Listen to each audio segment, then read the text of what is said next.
everybody, it's episode 316 of PodQuest. Hey! It's Wednesday, September 9th, 2020. I am Chris. With me is Druten. Hello.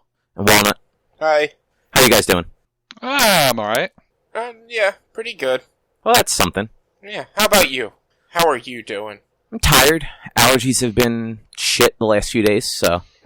True. Did I take my allergy medicine today? Yes, I think I did. Man, so I don't know if I told you guys, our air conditioner broke on Friday. Luckily, very nice weekend. Yeah. But because it was a holiday weekend, the place to do the repair couldn't come out until yesterday. Yeah. So we had Friday and then Saturday, Sunday, Monday to deal with it. Which means windows open, fans on, all that stuff. One, I found out on Friday that all the stores have already traded all of their fans in for fucking heaters. So that's super unhelpful. Yeah. But also with the windows and stuff open, I just couldn't escape the outdoors. So I was just in a perpetual state of agony, Saturday, Sunday, and Monday. Oof. Nice. Yeah, nice. Nose stuffy, throat itchy, eyes in that weird state where they're both watery and dry, and just nothing makes it better. Yeah, I know that feeling. I used to not be about the allergy life, and then I got my first sinus infection, and now I'm all about the allergy life, and I hate it so much. Yeah, the last couple of years, mine have definitely been less aggressive than they have been in the past. But this weekend, the amount of times I was laying on the couch with a cold paper towel over my face to try and just calm my eyes the fuck down. Yeah, that's the the eyes. That's new for me this year. Is dry, runny eyes, and that hurt, and I'm like, what the fuck is this? Yeah, no, it sucks. It used to be that I would get I guess it would be conjunctivitis, but it would be from allergens, so it would not be contagious. But now, just my eyes hurt and tear constantly. Yep, no, and it's not even tears; it's that gooey shit. Yeah, I guess. Yeah. Yeah, it's not as liquidy as if you're actually tearing up. It's it's a little viscous. I hate being new to the allergy realm. Yeah, no, it's rough. Especially sorry, go ahead. I was gonna say, apparently I had seasonal allergies my entire life, but no one told me, so I just dealt with it. Wait, how did you just not know? So no one told me I had seasonal allergies, I just fucking knew.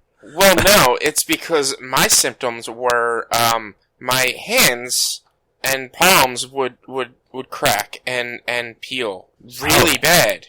And, for the longest time, I even went to a dermatologist about it. He was like, oh, well, stop taking hot showers and put on this ointment. I never recognized that it was during the change of season that it really happened and got bad. Yeah, no, that's actually a very weird thing Yeah, no, okay. It wasn't until last year, and this is when I started having allergies that I did, fully recognize, oh, it's seasonal. And when I take allergy medicines, it's better. Because, of recent as well, my hands would, break out, too. It wouldn't just, start to peel and crack and be dry. They would, there'd be hives on my hands, basically, and they would kind of hurt sometimes. Oh. Yeah, Ugh. so, that's allergies. That's an allergic reaction to seasonal allergies that some people have that I assume is not very common. But yeah, I have never heard of that one.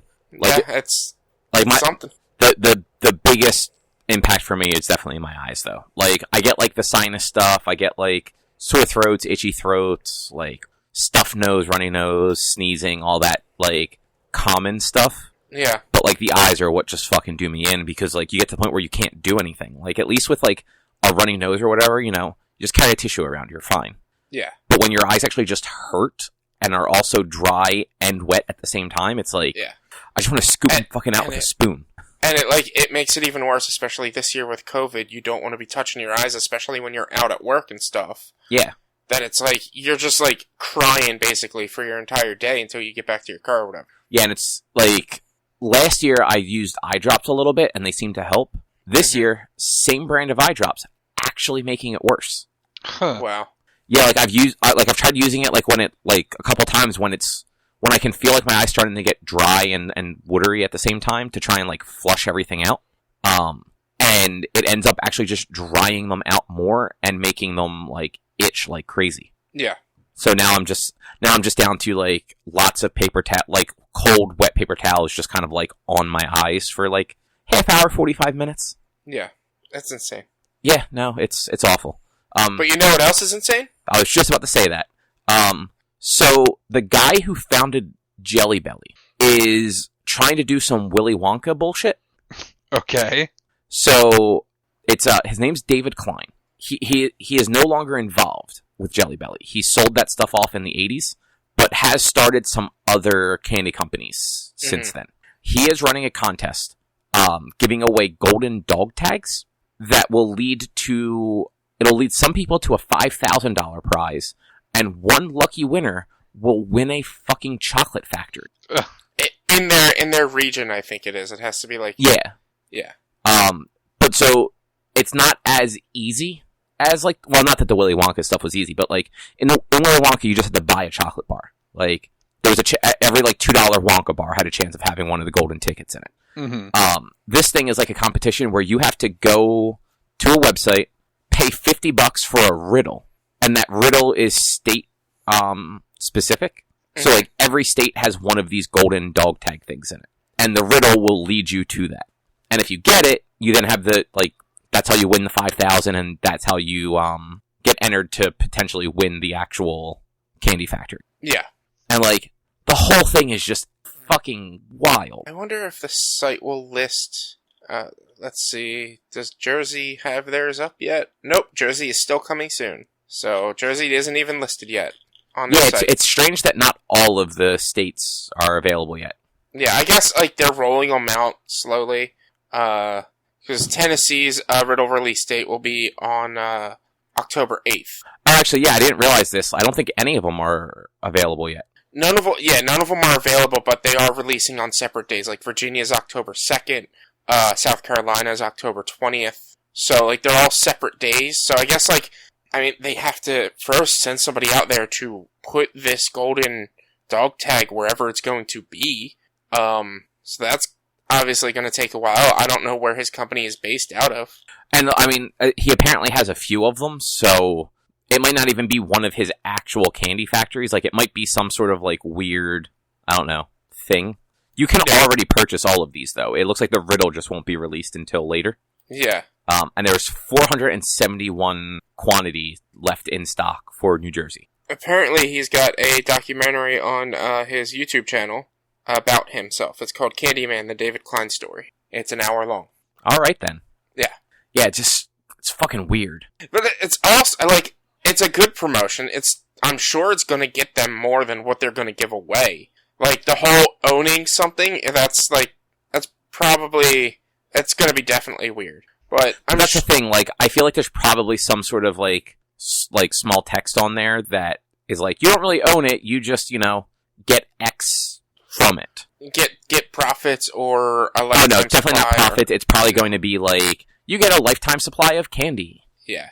I'm sure there's legalese that, like, we haven't read yet, somewhere. You probably get it when you get your riddle and the ticket. So as long as 5,000 people enter, they make all their money, like, they break even on the prizes. Yeah. I just did the math. If it's $5,000, if it's $5,000 per state, that's $250,000, and then, divide that by $50 a pop, and it should be 5,000. Yeah. Which actually, I did all that and then realized, like, after the fact that, like, oh, it's $50 and there's 50 states. But also, like, there's a chance people might not solve the riddle or get the golden dog tag in whatever state. Like, well, I think that's the thing. Like, if enough people enter it, someone's going to find it. Yeah. And then, like, yeah, like, so as long as more than 5,000 people in the country enter, they're probably making money. Yeah. That's nuts. That's awesome, though. I love it. I'm thinking about buying New Jersey's ticket. I might try doing Pennsylvania and New Jersey. Oh, Pennsylvania could be risky, because it could be all the way out near, like, fucking Pittsburgh. Yeah, true. And who the fuck wants to go to Pittsburgh? True. I think I might know a few Yinzers out there that could help me. Well, you don't want to know them. They're probably, like, Penguins fans. Ugh. Yeah. There also you might not legally be able to win in Pennsylvania. Oh, true.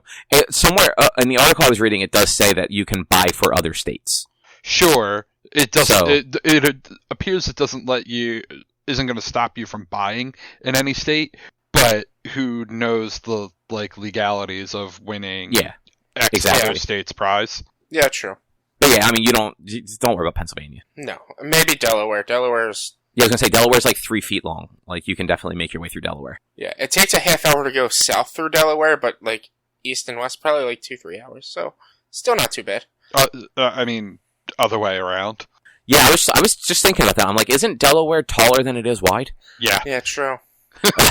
It's always anytime we went to like Baltimore for Otakon, you were in Delaware for like 20 minutes. Yeah, because you're going that's- east-west. I mean, you're going like southwest Yeah. when you're going from here to Baltimore. It's like when you're going to the shore from here, you're actually going more south 9 times out of 10 than you are west. Which is why 42 is the north-south highway, as Drew and I discovered a while ago. Mhm. Yeah, I hate that 42 is north-south and not east-west. But it goes But- more north and south than it does east and west. No, it does. It really does, but I hate it. No, it is 100% stupid. That Yeah. odd-even numbering thing only applies to interstates. Yeah. Anyway, besides this crazy win a chocolate factory, Drew, you hear about Kaepernick?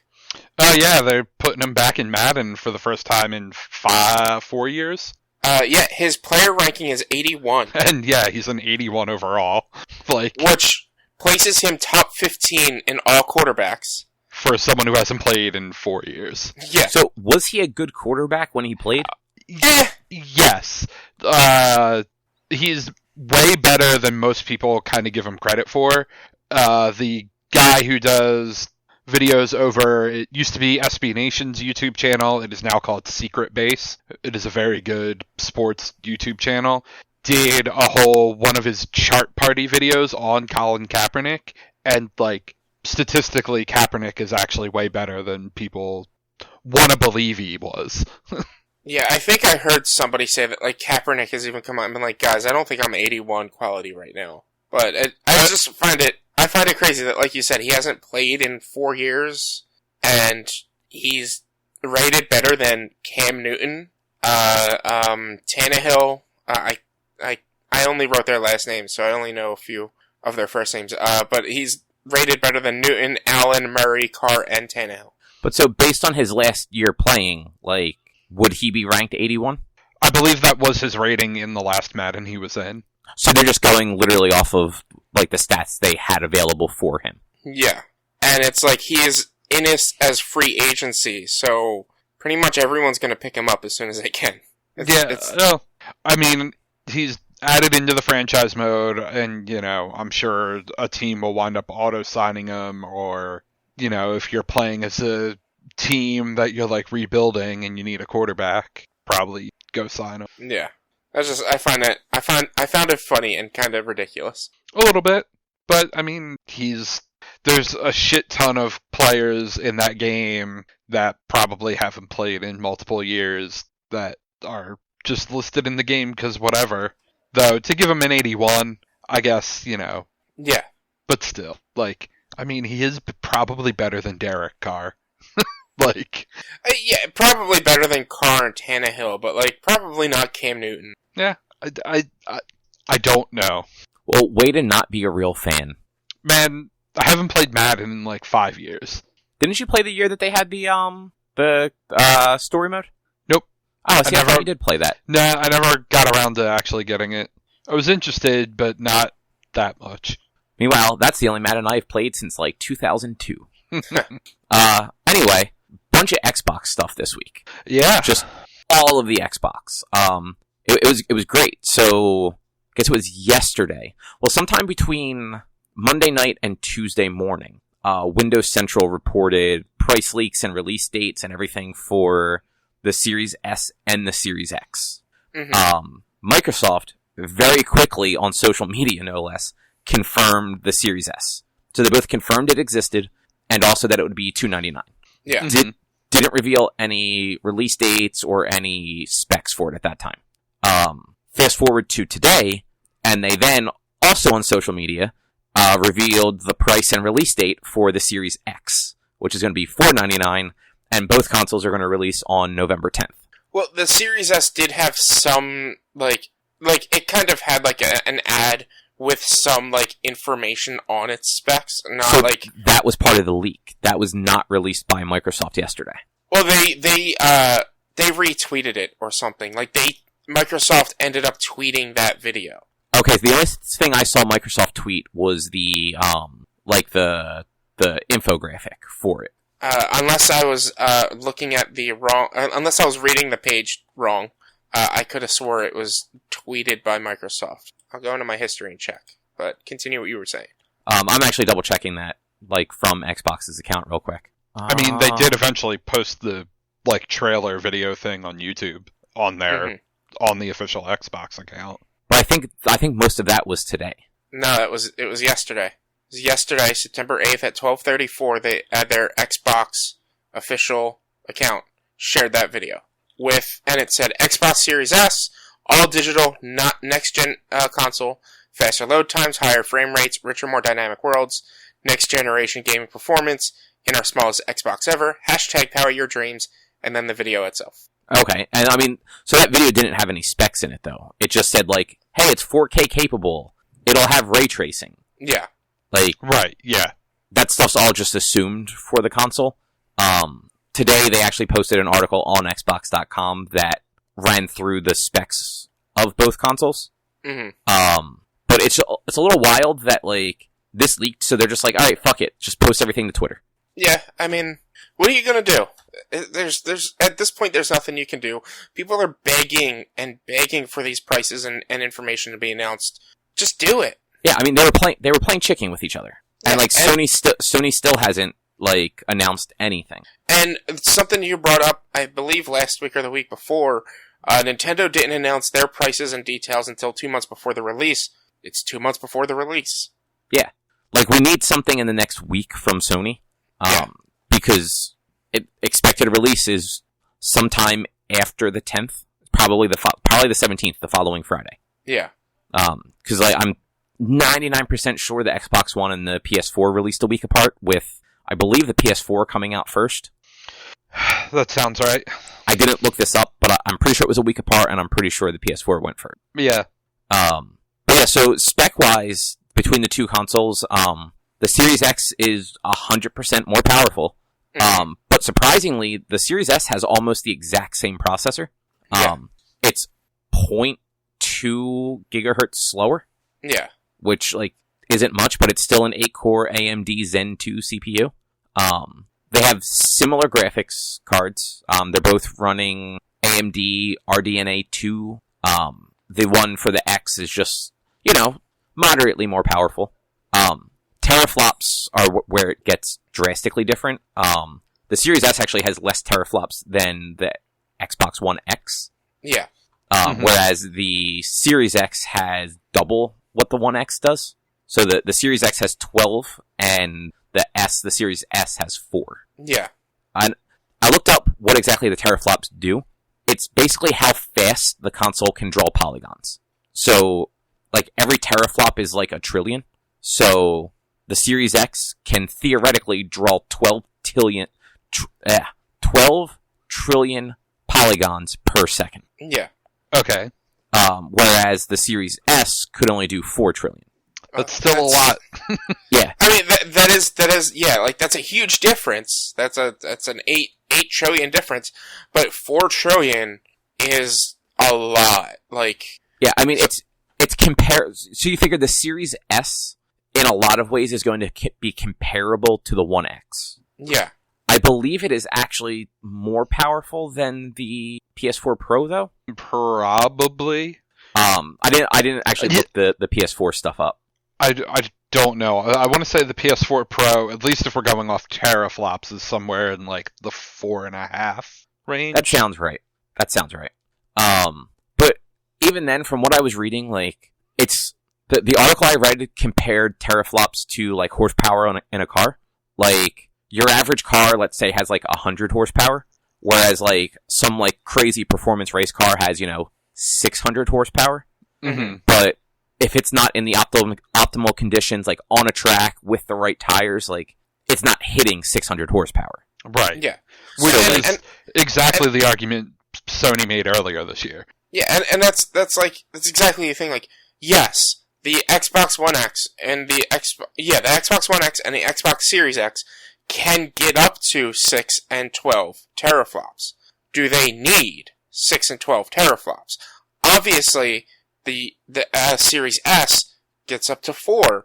They obviously don't need 6 and 12 teraflops. Like, that's the way I'm processing it and reading this. So the thing we don't know for sure, though, is what 4 years from now looks like. So, yeah, like right now, like the odds of the Series X having games that are going to actually capitalize on those 12, probably unlikely. Mm-hmm. But in 4 years, when developers have learned how to sort of like wring everything they can out of the memory and the CPU and all, maybe they're hitting 8 teraflops. And at that point, it's like, are these games going to just run poorly on the Series S? But also you have to like recognize or think about the fact that like you can get a $300 system now and run the games that are good for the next 2-3 years, and then an upgrade will be released, and you can buy that upgrade if you really want to. Like, so we don't know for sure that they're going to be doing. I don't know that there's going to be a third version of the system. Like, I think they'd be insane to put out a third version of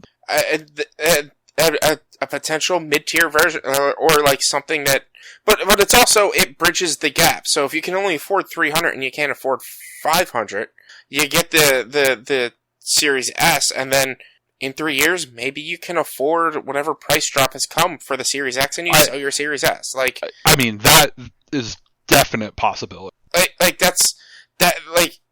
got into an argument with Eric that the Series S is not next gen, and I'm like, it has next-gen capabilities and can play next-gen games. It's next-gen. Whatever you're going to say about whether or not it's powerful enough, it doesn't matter because it can play next-gen games. Like, that's really all that matters.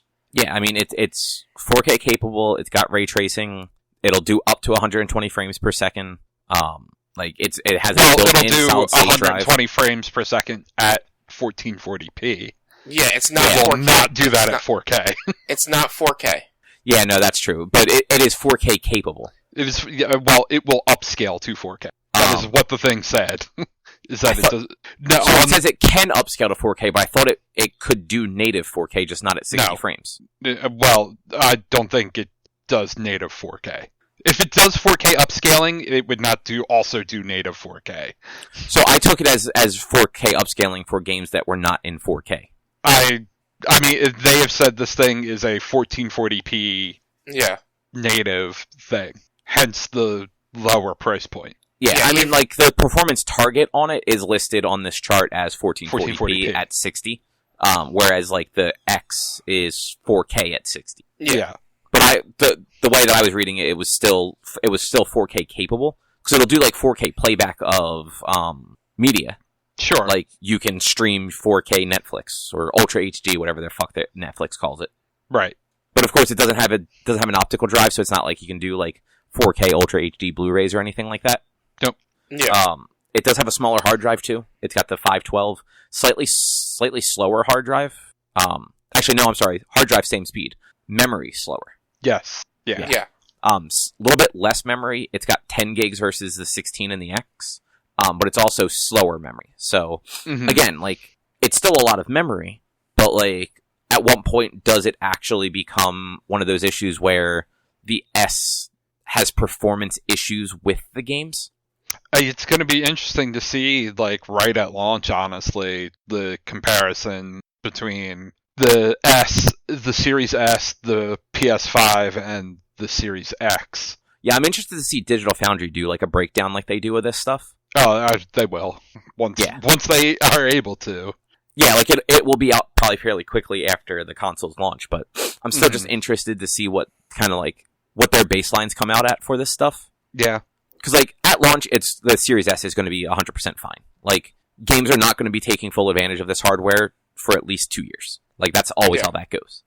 But, like, there have been plenty of cases this gen where if you didn't buy a Pro system, like, games aren't running great. Like, Rich, you were saying, like, Avengers wasn't running great.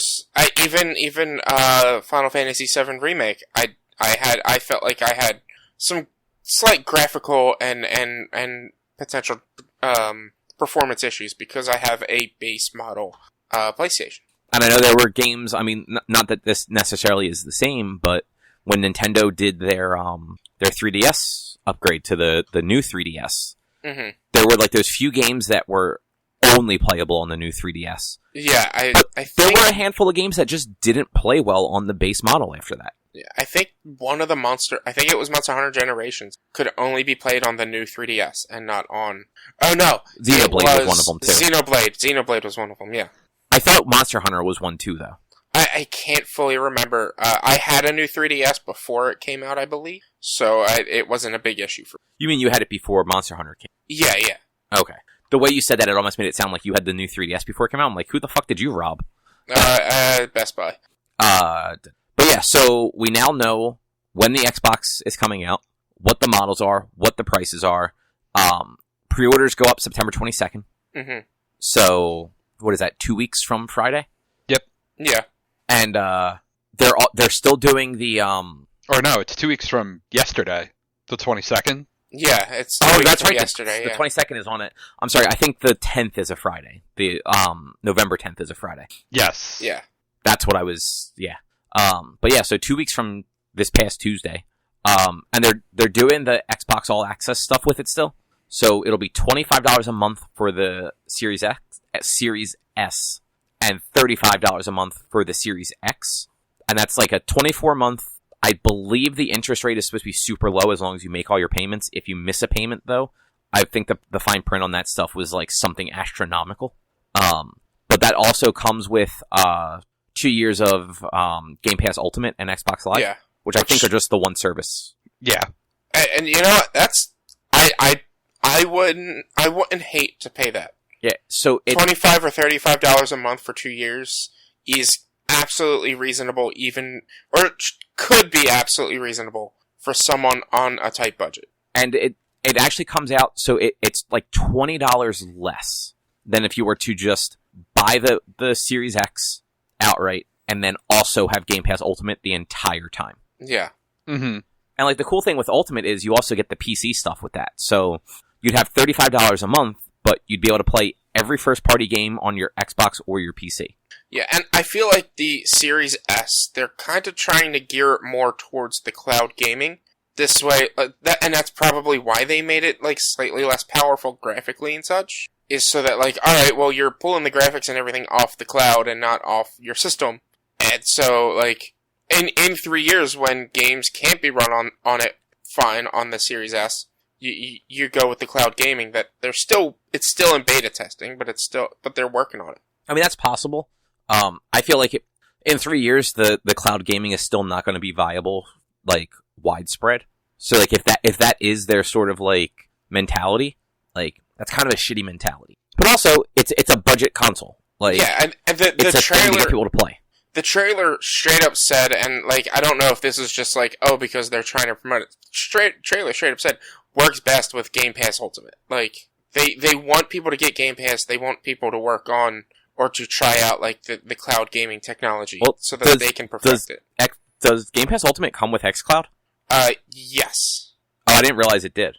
I looked it up. I'm 99% sure it does. I looked it up yesterday, and it seems like it does. Because, like, yeah, that is a different story. Like, if it doesn't come with xCloud, then that's just their way of saying, like, hey, Game Pass Ultimate, you get all the games plus Xbox Live. Yeah, I believe it works with xCloud. But yeah, we live in a world with data caps and huge swaths of the population with unreliable internet. Streaming games is not, like, it's not going to be a thing that is widespread, like, this generation. Yeah. And, like, it's nothing against the technology, it's against the people that run the internet. Yeah, the internet, the people that run the internet suck. Yeah, exactly. We didn't mention this yet, but this fucking thing, the S, also looks like a drive-up speaker. Yeah, yeah. Like, I feel like I could order, like, a McNugget off of it. Yeah, I totally agree. Maybe it'll let you do, like, the, slash pizza that WoW had. Oh, right. I mean, wasn't it, like, a Domino's, like, integration or something like that? I think it was Pizza Hut. But yeah, you would just type slash pizza and it would open up an order window for one of those, and you could order yourself food. I forgot about that. I mean, wasn't there like a Pizza Hut Xbox app or something like that? I'm sure there was. Just yell pizza your Xbox, it'll order for you. If only my Xbox was set up, I'd try it. But it's not updated enough, so it probably wouldn't. Well, also, they got rid of all that stuff anyway. Yeah, that was like 360 era. But that was back when they thought the Kinect was going to be the big thing. Well, it was when they were trying for the Xbox One to be your base media entertainment center, and to always be on. Yep, and that went out real quick. Yes. Anyway, moving along. Drew, you and I have played Tony Hawk Pro Skater 1 and 2. How much of it have you played? I have unlocked every level. The only things I haven't done are there's 2 levels. It's honestly 2 levels that I don't like. I have two things each left in them. Was it Mall and Downhill Jam? No, I actually like both of those. Well, I don't want to say like them, but like I'm fine with them. It's San Francisco and Venice Beach. Okay. I earlier today I got the last 3 skill points I hadn't gotten, and I have everything other than the double V icon things from. Yeah, I haven't gotten all of them either, just because I couldn't find what they're for. Yeah, I don't know what they're for, and if they have to. There has to be something when you get all of them, I'd imagine. But have you collected all the aliens? What? Alright, okay, so no. So there's little alien like dolls. There's one in every level in both games. Huh. If you find all of them, it unlocks a secret alien character. Oh, wow. The easiest one to find is Downhill Jam. As soon as the level starts, turn around and head to the corner, and you'll see like a little doll, and when you roll over it like splatters. Oh, interesting. Yeah. I apparently haven't noticed any of them. So they are very hard to spot, to be honest with you, because they're small. They're small. They don't glow the way like a lot of the like objective things do. Mm-hmm. But yeah, so it's I have to get Skate and the secret tape in San Francisco. I could not remember how to get the secret tape. Yeah, I tried a couple of times at the what? It's a bitch. Yeah, no, like I was looking at it earlier. I was playing, and I was skating around that level. I'm just like, what is like the way to do this? Is it like one of these ramps? Is there like a line to grind somewhere? And then Skate in that level is also just a pain in the ass. Yeah. So the secret tape, you have to get up on the one building, and there's a ramp like all the way at the top to jump over and crash through the pagoda roof. Oh, it's one of those. Yeah. Man, that's like fucking downtown Minneapolis, I think. Like the downtown level, first one. With the roof gaps where like, the one gap is just jump into the one building where the popcorn is. Mm-hmm. The other is just jump to the other building where the secret tape is. But then the third one is like, oh yeah, just blindly jump off this fucking roof and land on a rail. Yeah. It took me a bunch of tries to actually land on that fucking rail. No, me too. I've gotten very good at getting up to that roof though. Yeah, well, getting to that roof's not that hard. So I got very good about like going off the ramp through the broken glass so that I didn't like wipe out or anything, and like keeping my special and everything up the whole time. I mean, because for a while there I was crashing through the glass and just bailing. You could also go the easier way. Yeah, that takes more time. Like a whole couple seconds. Yeah, but it's just one of those like, so if you're coming, when you come off of if you take that jump off the roof and you obviously have like decent time left and you miss the rail, it's quicker to like get over to that ramp and just right onto the sky bridge than to sort of like come down the street and then up that truck ramp into the tunnel. Sure. And as long as you have special, like your jumps are actually very good. Mm-hmm. But what was the... Oh, and Venice. I have to go find the stupid bum 5 times, and... Dude, that one was a pain. And then the 4 or 5 transfers in that level, where, like, I just don't know where all the transfers are. And that level is just... With the sand traps in that level, it's just not fun to, like, take chances. Yeah. So it was one of those, it's like, I will go back to these eventually. But I got everything else. I think I'm just missing, like, a couple stat points here and there from, like, levels that I needed to go back to, like, after I got some, like, more stat points to, like, get a better, like, hang time or what have you. Mm-hmm. Oh, fun fact on the stat points, they are in different locations depending on the type of skater you're playing as.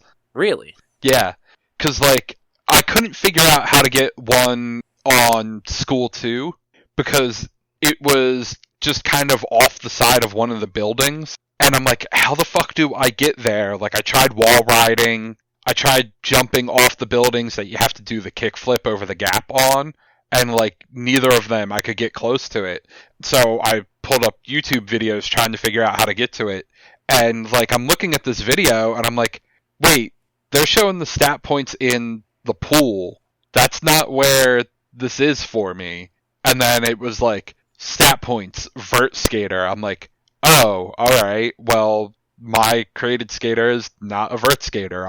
I did park, and sure enough, like, I searched another video, and then it's like, oh, the park skater, it's different spots for, like, 2 or 3 of the skill points, and I'm like, Oh, that's weird. huh, interesting. Yeah, so I know there's one. Actually, one of the ones I think I have to go back and get is in the Chicago competition one. Okay. It's like in the rafters above the half pipe. Maybe. I don't know. I mean that is 100% where it's at. It's just I need to go back there and actually like get up there to get it. But that game's fucking real good. No, it really is. Like it's better than it has any right. Especially with the track record of the recent Tony Hawk game. Yeah, like the recent decade up. Pretty much. But have you done any of the multiplayer or the like time trial things yet? No. I did just actually hear what the time trial mode was, and that sounds pretty fun. Yeah, like the speed run or whatever they call it. Mm-hmm. Like basically reverse timer, and it's just do all of the challenges as fast as you can. Yeah, which is actually pretty cool. Like, just racing through the level and trying to, like, hit everything quickly to, like, get the leaderboard. Mm-hmm. It took me a little bit to, like, start getting my Tony Hawk legs back under me. Like, the first couple times playing, I'm, like, struggling to get the 6 score challenges. And now I'm, like, busting out 300,000 point combos. Yeah, I fell into that pretty quickly. It was more like remembering where all the stuff was in levels. Yeah, and that. Well, also, like, the Tony Hawk 1 levels, they added 5 new challenges on each of them, and it's like, man, what the fuck? I don't remember. This is all new. What the fuck? Yeah, like the fucking bells in the school one, I was just like, I don't remember doing this in this level. Right. And that one on, like, that random roof was a pain in the ass. Mm-hmm. But, yeah, I'm still gonna play some more of it. I'm gonna try, like, the speedrun stuff, probably, like, over the weekend. Yeah. And clear up the rest of the level stuff that I have to do. Yeah. And for $40, like, it's so good. Yeah, $40 really, that is a good price for this, like, for what it is. Mm-hmm. And, like, honestly, like, if they released the, like, 3 and 4 levels or whatever for, like, $15-$20 each, like, as, like, DLC, I'd totally buy them. Yeah, probably. Yeah. Did you see, Officer Dick? I know it's Jack Black, but I have not seen him. Yeah, I watched his YouTube. He put up clips from it. It's ridiculously difficult to unlock. What do you have to do? So you have to make a created skater and complete all the created skater challenges, and shit, some of them are hard. Like, there's some where you have to do a combo on, like, up to, I want to say it's like 8 levels. That is, the combo totals more than the 6 score for that level. Oh, wow. So, 100,000, 200,000, 250,000 point combos. Which, like, that's not impossible, but, like, on some of those levels, that's definitely one of those, like, it's a challenge. Yeah, for sure. And, a whole bunch of different stuff, but you have to do all the created skater challenges. Yeah, which I haven't really looked at any of that stuff. And I guess, like, that's one of the cool things about the game, although I wish, like, there was a way to more easily track what goals you're going after. There are a ton of, like, just side challenge things. Yeah, like, every time I look at that menu, I have a few new ones. Mm-hmm. But, like, I haven't really, like, dug into them to, like, really look at them yet. I just kind of, like, claim them when they say I have them. Mm-hmm. There's, like, do a 25 trick combo that has at least one special in it, or, like, shit like that. I wonder if I got that one, because for a while there, I was doing a lot of, like, cause, like, I have Tony Hawk, because he was just, like, the default that comes up when you start playing. Mm-hmm. And, like, I would do a 900, land it into a revert, and then just, like, kind of, like, flow around and, like, do other stuff. And I know, whoops, I just hit my mic. It looks like if you hit, like, the face buttons while you're manualing or grinding, like, and you, like, change what you're doing, that counts as like, a separate trick. Mm-hmm. So, I may have actually hit that one unintentionally. 25 is a lot. So, I kind of button mash when I'm manualing and grinding. And I do a lot of the, like, I'll manual for a while and then hit the or grind and hit the wall to get speed back up so that I'm not just like standing still in a manual. Mm-hmm. I do it a lot in like the warehouse level because that one's like it's confined, so you can always kind of get yourself to like a wall or a ramp or something. Yeah. Cool. Well, I need to go grab something real quick. So you guys like talk about D&D or something for a minute. Oh, okay. We could just move on. No, because I want to talk about the Mario stuff too. Alright, fine. So just talk about D&D for a minute. Jesus, you love that stuff. It's fine. We haven't played in a while. We'll talk about stuff that you want to play. Go grab your thing! But yeah, D&D. I wasn't prepared to talk about D&D, so I really don't know what to say. I've been, like, kind of futzing around with dumb character ideas, but... Yeah, I always have tons of different Same. character ideas and shit. Yeah. But I need to, because it's a lot of NPCs I have to make. I have to make up your guys' NPCs for who you're gonna hire for your damn ship. Because you guys have a ship. Something I was not expecting. But yeah, so I have to make up a bunch of NPCs. Just one reason why we haven't played in a while is because I'm like, that's a lot of work to make up a bunch of NPCs that you guys might not even use. And I have to prepare, like, a role-play encounter, which we haven't really had before. So, like, I have to read up on how I'm gonna do all this. A roleplay encounter? So, the last we left off, they're in the council chamber to a city to talk to them about something. And so I'm preparing, like, there's multiple council members, and, so, like, this is a whole encounter that's supposed to be all talking, discussion, and roleplay. Supposed to be. Who knows what they're gonna do? But, like, how is that different from anything else? That's what I don't understand. Because it's not... what do you mean, how's it different than anything else? Like, isn't the whole thing role-playing? So, like, what's different about it? Well, this, like... The whole thing is role-playing, but, like... This is, like, very important that it's not really easy, and I shouldn't, like, wing it, whereas, like, if they go up and talk to a shopkeep, I can easily wing it, or, like, make it up. But this is more like a situation that, like, it can go in multiple ways, depending on how they go, or what they say and what they do, and if they end up just being like, fuck it, we're gonna kill you all. So, like, it's different in a way that, like, it's all diplomatic. It's all political, I guess. And it's not just straight up, I'm gonna roll for charisma. It's like, what are you gonna say, and what are you trying to get through to these people that you're gonna talk to? Okay, so you just have to, like, prepare yourself a little bit more for it than you normally would. Well, for like, this kind of, like, encounter, yeah. Like, He needs to build out the branching dialogue paths. Yeah, no, I mean, that's basically what I was picturing. Yeah. Yeah. So it's like, if they, and I have a lot of that already, like, kind of pre-planned, like, if they do this, if they do that, if this happens, if this goes too long, whatever, stuff like that. But it's still, like, there's things that they might do that I'm not playing for. They might try to fight everyone in this chamber. Who knows? Well, Drew, now you know what to do. Fight them all. Which means out if they're good in combat in case we get into shit. Which means I would have to, like, I have to make NPC character sheets for, what is it, 10, 15 people that are in this chamber? Oh, right. That's where we are. Right. Yeah, there's a lot of people in this room. I mean... So I'd have to make, like, which one of them are battle capable, which one of them aren't, things like that, like, what would they all do if they were, and, like, that's something that I'm probably just gonna have to, like, kind of wing if they end up getting into an encounter. Hopefully they don't, because that's not what this situation is for. Well, you just told Drew this, so now he's gonna make it a combat encounter. Yeah. I mean... Maybe.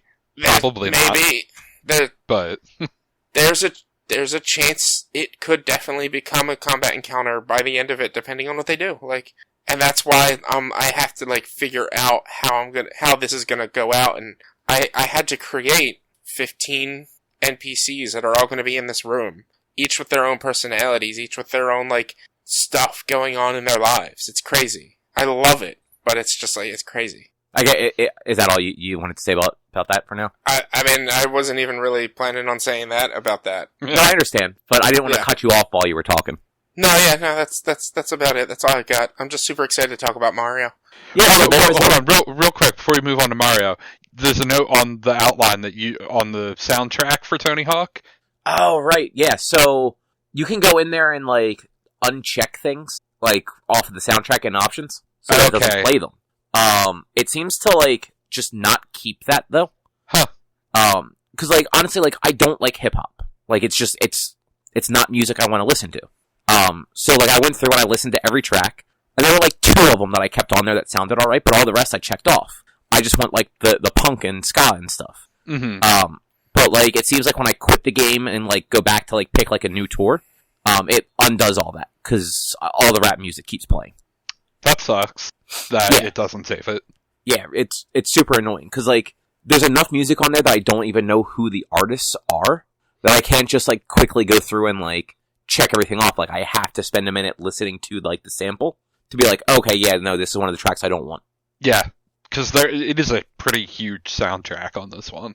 Yeah, and it's a mostly good soundtrack. And I'm sure like there are people that like all the music, and I'm sure there's people that like only want to listen to the hip hop.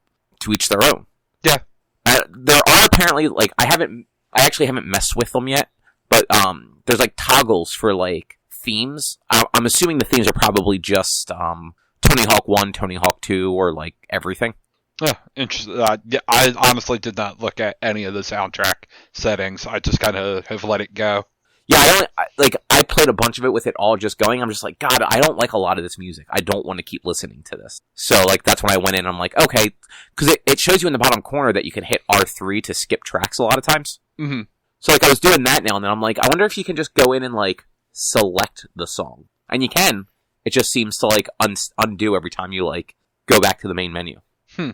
That is weird. Yeah, weird and a little annoying. But yeah, Mario. Yes, Mario. Super Mario. They had a surprise Nintendo Direct on the 3rd, where they showed a whole bunch of stuff. Oh, so much stuff. All of it related to Mario's 35th anniversary. Yeah. The biggest one, and the thing that they saved for the end, was 3D Mario All-Stars. I can't wait for this. Yeah, it's actually very cool, because a lot of these games, like, there aren't ways to play them legally. Yeah. Unless you have the old hardware. So it's going to be a collection of Super Mario 64, Super Mario Sunshine, and Super Mario Galaxy on the Switch. Yes. It looks like Sunshine is getting 16:9. They're all getting up-resed, but like Mario 64 is still going to be 4:3. Yeah. I've seen that. I haven't seen like officially, but I've seen things that say that the whole collection has Pro Controller support, which would be ideal because I don't want to play with the Joy-Cons for Super Mario Galaxy. Mm-hmm. I'm also curious to see how they get around the analog triggers for Mario Sunshine. Yeah, that was like the big thing, kind of supposedly keeping that from being remade. The thing is, the GameCube only had 3 top buttons and not 4. So right, but one of the buttons you have to use a lot is an analog button, and the R button on the Switch is not analog. Yeah, I know, but what I'm saying is that one of the top buttons, like the easiest workaround would be one of the top buttons has a lighter stream while you let go and it has a heavier stream, or opposite way around. Like, or if I remember correctly, the difference between like the big difference, other than like there was a little bit of pressure sensitivity, was if you pushed it all the way in, you could then just use the analog stick to aim the cannon. But whereas if you only held it in a little bit, you could actually still run while aiming. Yeah. So like the other solution there is just, hold the left trigger when you're when you want to stop and aim. Just hit the right trigger when you want to. Yeah, that's what I'm saying. There is at least one extra button on these controllers. Yeah, no, like it should be easy. That's why I'm just curious to see how they end up going about it. Yeah. Because it's Nintendo. Sometimes they don't make the most logical decisions. Well, we'll see. Maybe I doubt they like removed some of like the need for light pressure, or maybe it's been a long time since I played Sunshine. I fucking loved it, so I can't wait for it to come out. That and Galaxy. I love Galaxy, but my original Galaxy copy got lost somewhere. Yeah, I am most excited for 64 and Galaxy. Like, Sunshine wasn't bad, but I also don't really have fond memories of it. I owned it at least twice. Having seen people play Galaxy, like, on streams over the last, like, few years, it doesn't look like it. Oh, I'm sorry, not Galaxy, Sunshine. It looks like maybe it doesn't hold up as well as 64 or Galaxy would. I don't know. It's like, I don't... You would probably have nostalgia twinge joy for it. Oh, absolutely. But yeah, it's this whole Direct was so freaking awesome. But when that was announced, I was like, I need to pre-order this right away because it's only limited release for both digital and physical. Limited copies and limited time through March. Yeah, so this particular thing is releasing on the 18th of September, so next week. And yeah, it's only going to be available until the end of March. Yeah. So, which they've done similar stuff, like when they released Super Mario All-Stars on the Wii 10 years ago, for the 25th anniversary, it was the same deal. Yeah. The thing that kind of gets me about this is, so these aren't remakes, they're ports. They're slightly enhanced ports. That are being sold for $60. Yeah. But yet, like, Activision of all companies released the Spyro and Crash full remakes of their 3 original games for $40. Like, talk about fucking Nintendo tax. Yep. Yeah. I mean, I don't think $60 for this is too like, even thinking about that, like, yeah, like, I don't know. I don't really have anything to say about it. It is, when it comes to this, there's nothing you can do about it. Like, they're trying to feed on the buzz of limited release, and first time all of these are together in a collection. Sunshine has never been released outside of the GameCube. 64 was released on the DS or 3DS. It was the DS. Original DS, yeah. And I believe it was also available on the Virtual Console for the Wii. Because 64 games were on there. Yeah. So, like, some of these you could only have ever gotten on their original console, and, like, I have extreme love for 64, Sunshine, and Galaxy that I want. From time to time, I want to play them again, but Sunshine I bought and sold 2 or 3 times because that's what I did. I traded in my games after I beat them. Like I said, my Galaxy copy disappeared, and 64, I think I had it, but when I got my GameCube, I sold and traded in my entire 64 collection, which was only like 3 games in the 64, but it's what I did when I was a kid in the day. I mean, that's what most kids do, because that was an easy way to be able to get new games. Yeah. I was absolutely most bummed about having had Lost Galaxy. Yeah. Did you guys, by chance, notice that Galaxy 2 has basically just been stricken from history? I mean, I didn't until they talked about it on the Bombcast this week. Oh, see, I noticed it while I was watching the thing, too, so it's not part of any of this stuff. And when they did, like, the little collage of all the Mario games, Galaxy 2 was not in there.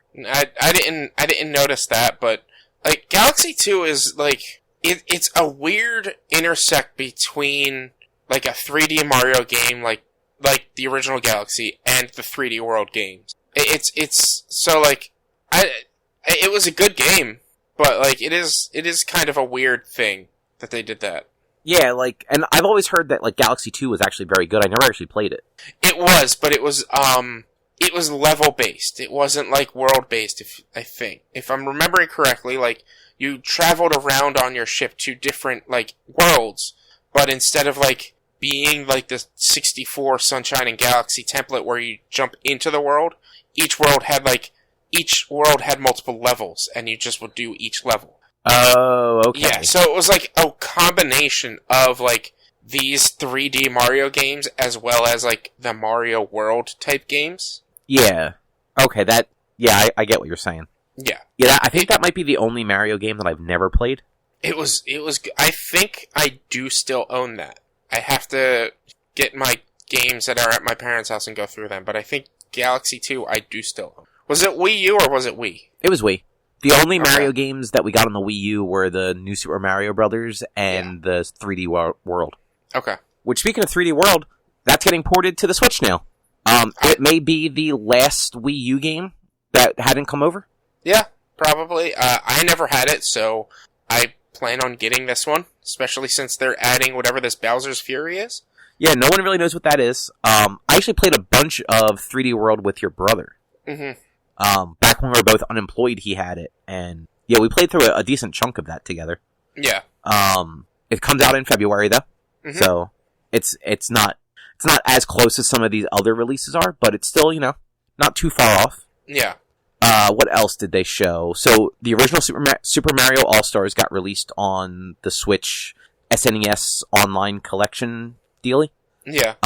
Which that is like remakes of Super Mario Brothers, Super Mario Brothers 2, Super Mario Brothers The Lost Levels, and Super Mario Brothers 3. They're all remade in like the Super Mario World engine, so they all look like Super Nintendo games. They play a little bit more like the Super Nintendo games. They're arguably worse versions of those games beyond looking better. I mean, looking better is a opinion. They're brighter. Like there's more detail, stuff like that. Sure, but I mean, they are higher bit looking. Yeah, exactly. I don't know. I kind of like how Mario 1 and 2 look normally, not how they look in All Stars. That's fair. That is fair. Yeah. This was silly. Well, especially because every one of those games is already available on the NES app. That is also free. So if you have the SNES app, you also have the NES one. Yeah. To me, I guess they're trying to make a big deal because I'm assuming Super Mario All-Stars was also a limited release. Nope. Type of thing. It wasn't? Nope. It was released in 1993. At one point, it became a pack-in with the Super Nintendo. Okay. And that version had Super Mario World on it? I don't think I have it anymore, but at one point I had that cartridge. That's just, it's so weird. Like, I don't know why they would do this. Like, unless they just were like, alright, maybe, here, it's Mario's 35th birthday, let's do everything we can that costs as little money as possible. I mean, honestly, this was probably a very easy thing to do. Yeah, definitely. But, like, that's probably what it came down to. It required the least amount of effort to just release this. Yes. But beyond that, we're also getting Mario Kart Live Home Circuit. That thing looks like it could be really fucking cool. Yeah, like, I don't have a house big enough to do this. Yeah, but, like, neither. My parents' house would probably be perfect for it. Honestly, Cobb, I feel like you have enough space in your house to be able to do it as well. Like, your house, your downstairs might not be, like, it might be kind of on the smaller end, but the way your house is laid out and the openings between your rooms, you have enough open space that you'd be able to feasibly do this, whereas, like, the doorways and stuff in my house are way too tiny. I don't have enough space. Yeah, that's true. You might be right. But yeah, so what this is, it's, you play Mario Kart on your Switch with AR, and you actually get a RC car Mario Kart player that has, like, a camera on the back of it, and that's what you see in the game. Yeah. And you create tracks in your house with, like, these posts for, like, the laps and all, and then you race using your Switch, and these actual RC cars race around your house. And it looks like they don't, like, spin out and stuff like that, but when they get hit by something that would affect them, it affects them. So, like, if you get hit with a shell, like, you stop moving. Yeah. Which, like, that's actually pretty cool. I like this. Like, I'm probably not going to get one, but I'm thinking of getting one. I was like, this is cool. Like, they're still trying to do, like, the AR Toys to Life kind of stuff. And RC cars make sense, because you can probably also play with them without having to play the game as well. Yeah, most likely. It's definitely one of those things where it's, like, conceptually super cool. Like you said, probably not going to buy one. Yeah, like, I'm 50-50 right now. It comes out, was it, October 16th? Is that the release date? Yep. Yeah, I'm 50-50 right now. It depends on, like, how much it costs, because I don't think they did say it at price. I did not see one. After that, we also have Mario 35, which is Tetris 99, but with Mario. Which looks freaking awesome. Yeah, so it's got the same, like, analog stick, like, pick your attack person path, whatever. But you basically are just playing through Super Mario Brothers, and as you play through the levels, and the enemies you defeat then show up on your opponent's levels, and vice versa, and that's actually super cool. Yeah. It's free on October 1st, but it's only limited release, which sucks. Yeah, so it'll only be available till March 31st. Like, I mean, is Why?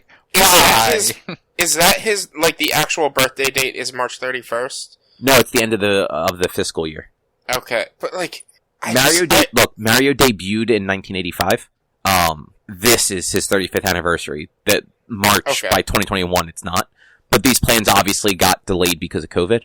Yeah, but it's just, I hate that it's, like, limited to, like, even with the 3D All-Stars, like, limited release, like, I'm getting a physical copy just because of that. If there was no limited release, I wouldn't be getting a physical copy. Yeah, exactly. And, like, I did the same thing. Like, I pre-ordered a physical copy of it because it's limited. I'm like, well, I want this. Like, I want it either way. Let me get, like, the limited physical edition. But, like, it's limited because it's only going to be available in stores for a certain amount of time, but it's not really limited because, like, it's available digitally and everyone can fucking buy it. Like, but it's available for a limited time is more the thing.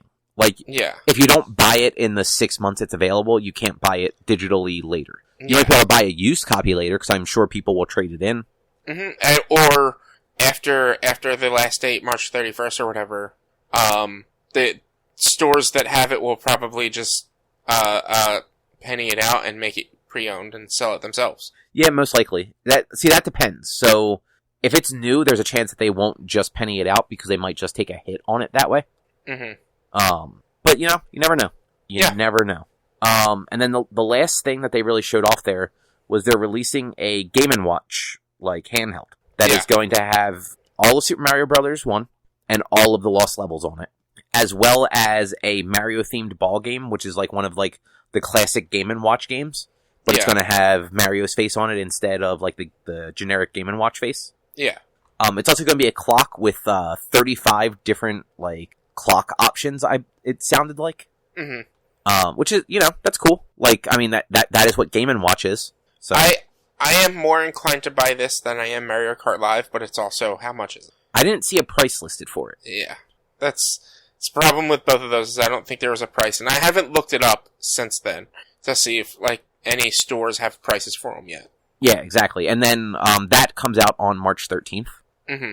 And then they're also doing, and I'm not going to read through this whole list, but they're doing a bunch of, like, special events, too. So there's going to be a Mario-themed Splatfest in Splatoon. There's a Mario-themed Smash Brothers thing coming up. Like, it's a Smash Bros. Tournament with just Mario characters. Yeah. Yeah, so they're doing a bunch of stuff like that, like, to celebrate as well. They're putting Mario, things in Animal Crossing, which, honestly... Yeah, DIYs, I think, right? I think it's probably DIYs and other things, but honestly, give me more storage space, otherwise I don't care what you give me. Like, I'm kind of over Animal Crossing right now, because I can't hold on to anything anymore. Yeah, I turned it on, I think, last Thursday or Friday, and I haven't turned it on since. I mean, I still play it about every day. I think I didn't play it most this weekend, but, like, throughout the week, I still turn it on when there's downtime at work. I don't have anything to do in it, so... Yeah. Like, I don't want to do any of the tasks that are left, like I don't care about the bugs or the museum or any of the, like, competition things, so... Yeah. Well, my September bugs and fish, I'm done, and I got done on September 1st. Yeah, you mentioned that last week. Yeah. And I also mentioned that I don't really like swimming, so I don't really care to do the swimming stuff. Yeah, exactly. I don't remember if I put my swim stuff in storage or if I just sold it because I didn't plan on ever doing it again. And I knew that, like, you can just buy another one if you really needed it. Yeah. Anyway, a little bit more Nintendo stuff. Mm-hmm. Breath of the Wild is getting a prequel as a Hyrule Warriors Musou game. Yes. I think this is a good move because it's all about the war, and it's a war, so it makes sense to have, like, the warrior-style game. And this is something that I've I didn't necessarily want, like, a Hyrule Warriors for Breath of the Wild, but I did want, like, a prequel explanation of some sort about the Great War before the 100-year gap. That's fair. I don't think it's a bad idea. I just don't care for the Musou games. Mm-hmm. And, like, frankly, like we were saying, like, on Facebook earlier, like, those games don't really sell well anymore. So it's just one of those weird, like, they probably sold a decent amount because of Zelda, but otherwise, like, that is not a genre that people seem to gravitate towards anymore. Mm-hmm. Yeah. So it's almost like, hey, this team doesn't have anything else to do, like, you want us to do this? and that's probably what it was. Like, it's like, look, we need a project. We can do another Hyrule Warriors. You know what? Here, I will work with you so that we can give the prequel for everybody. Because as far as I can tell, as far as I can remember, this was the first Zelda game that, like, the calamity happened and you didn't play before. Breath of the Wild, like, no other Zelda game, as far as I can remember, had, like, bad stuff happened before the game even started. Well, I mean, that's Zelda 1, isn't it? The original Legend of Zelda? Yeah. Like, doesn't that game start out with, like, the princess has already been taken and, like, Ganon is already, like, decimating the world? Yeah, I guess. I've never really known the story for the original Legend of Zelda because... Well, that's kind of the thing with almost all the Legend of Zelda games, is there is kind of very little pre-story to any of them until, like, I guess maybe... So a lot of the narrative got, like, the narrative gets added last to those games, is what, like, people at Nintendo have gone on record saying. But, like, Link to the Past, you wake up and then you go to the castle and that's when you find the princess being taken, correct? Well, she's in the dungeon, you then rescue her from the dungeon, then after you collect the 3 pendants, she's abducted by the wizard from, the church. Yeah, so, like, the bad stuff is happening at the same time. Sure, yeah, well... Like, maybe Zelda 1 and 2, like, the original Legend of Zelda and Legend of Zelda 2, they're the two that, like, alright, you don't really know what's going on, you just, it's dangerous to go alone, take this for Zelda 1, and Zelda 2, you start and Zelda's asleep on a thing. But, oh, right, that is how 2 opens. Yeah, but, like, after that, the way I'm trying to, like, explain is, like, the bad stuff happens at the beginning of the game or throughout the game, whereas in Breath of the Wild, you wake up after having almost been killed 100 years ago. And there's so much backstory to what happened 100 years ago that you really don't get a lot of. And, like, that's not, to me, from, like, with my knowledge of Zelda games, that's, I don't know, it just doesn't seem like that's something I wasn't common. Disagreeing with you. I was just saying, like, Zelda games are not known for their story. Like, right. They do not put story into any Zelda game. Like, honestly, Breath of the Wild had the most narrative of basically any of those games. Yeah, that's what it seems like. Like, I think Skyward Sword had probably the second most, but, like, everything probably Wind Waker, there was basically no narrative to it at all. Yeah. Like, there was a few key points that happened in the game to drive the plot forward, so that, like, you knew where to go. And that's kind of the Zelda model. So, like, the fact that they're doing anything to try and, like, expand on that story before the sequel eventually comes out it's cool. I'm just not I'm not going to play it. I'm pumped for it. I'm probably going to get it. It might not necessarily be, like, a launch title that I get, but, like, what do you mean a launch title? Or like a release, like, the day of. Oh, like, okay. I might not get it when it comes out, but I'm going to get it.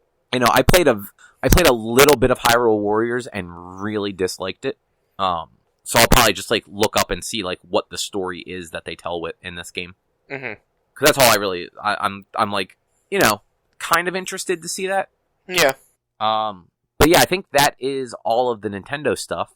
Now, Rich, you finished the campaign for the Avengers. Yes, I beat the Avengers campaign, pretty much after we recorded last week. Or it was Thursday that I finished it. The game came out Friday, so it was like, I beat it like 6 hours before it was officially released or something like that. Right, I remember seeing you tweet about that or something. Yeah. I'm gonna step away for one more second. So go ahead and talk about Avengers. But overall the story was good, it was enjoyable, and it was, like, fleshed out what you would expect, like, an Avengers thing to be. I liked it a lot. It opens up a ton after you beat the game, and with some of the side quests, with some other characters coming in. They mentioned the Kree near the end, and I think there's a chance that the Kree are gonna come to Earth. I'm trying to think what else. Like, it was good. It was all good, and it was enjoyable, and it was fun to play. And one of the better things about it is I played it all solo. I mean, I guess that's good. That was like a big deal. Like, if Cobb were here, like it'd be easier to talk to him about it. But like, he was like, I don't want to play with people. I don't want to play with people. I have not played with somebody since the beta. I have played everything of this game by myself, even post-game content. So like, you don't have to play with people. I mean, part of that reason is apparently matchmaking's kind of not working right now. I also heard some shit about how the matchmaking works. I mean, I haven't read into it, but like, I will have it enabled, but if somebody doesn't jump in within like 30 seconds, I'm just going into the mission. I'm not going to sit there and wait.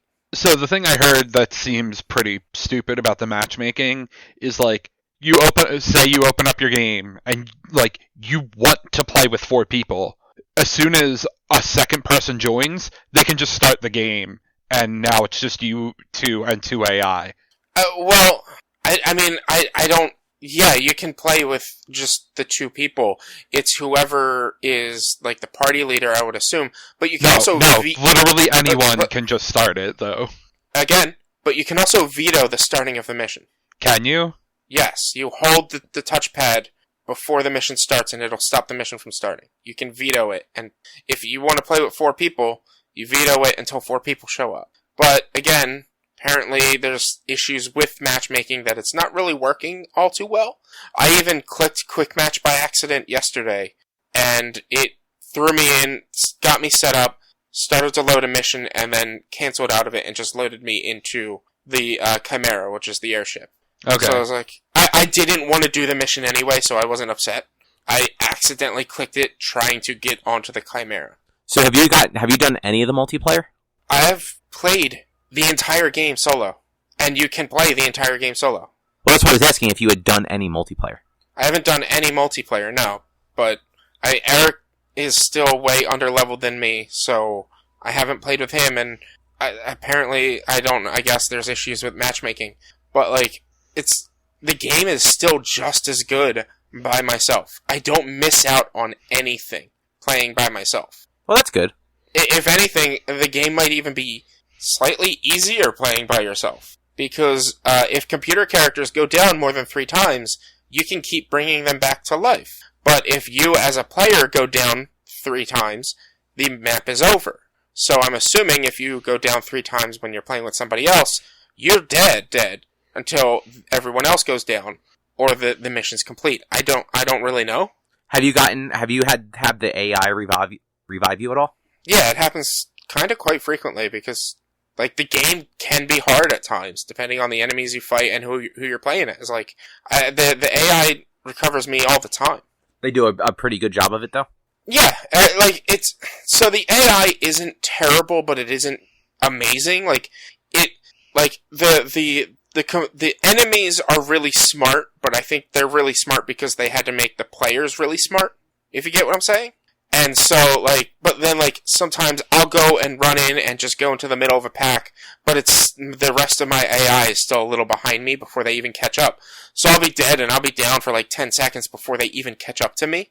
But yeah, if you go down, as soon as an AI is able to get to you, they'll get to you. If one of the AI players go down, the AI will go and bring that other player up. Oh, that's good. Yeah, they built it properly enough to where they all work together, which is nice.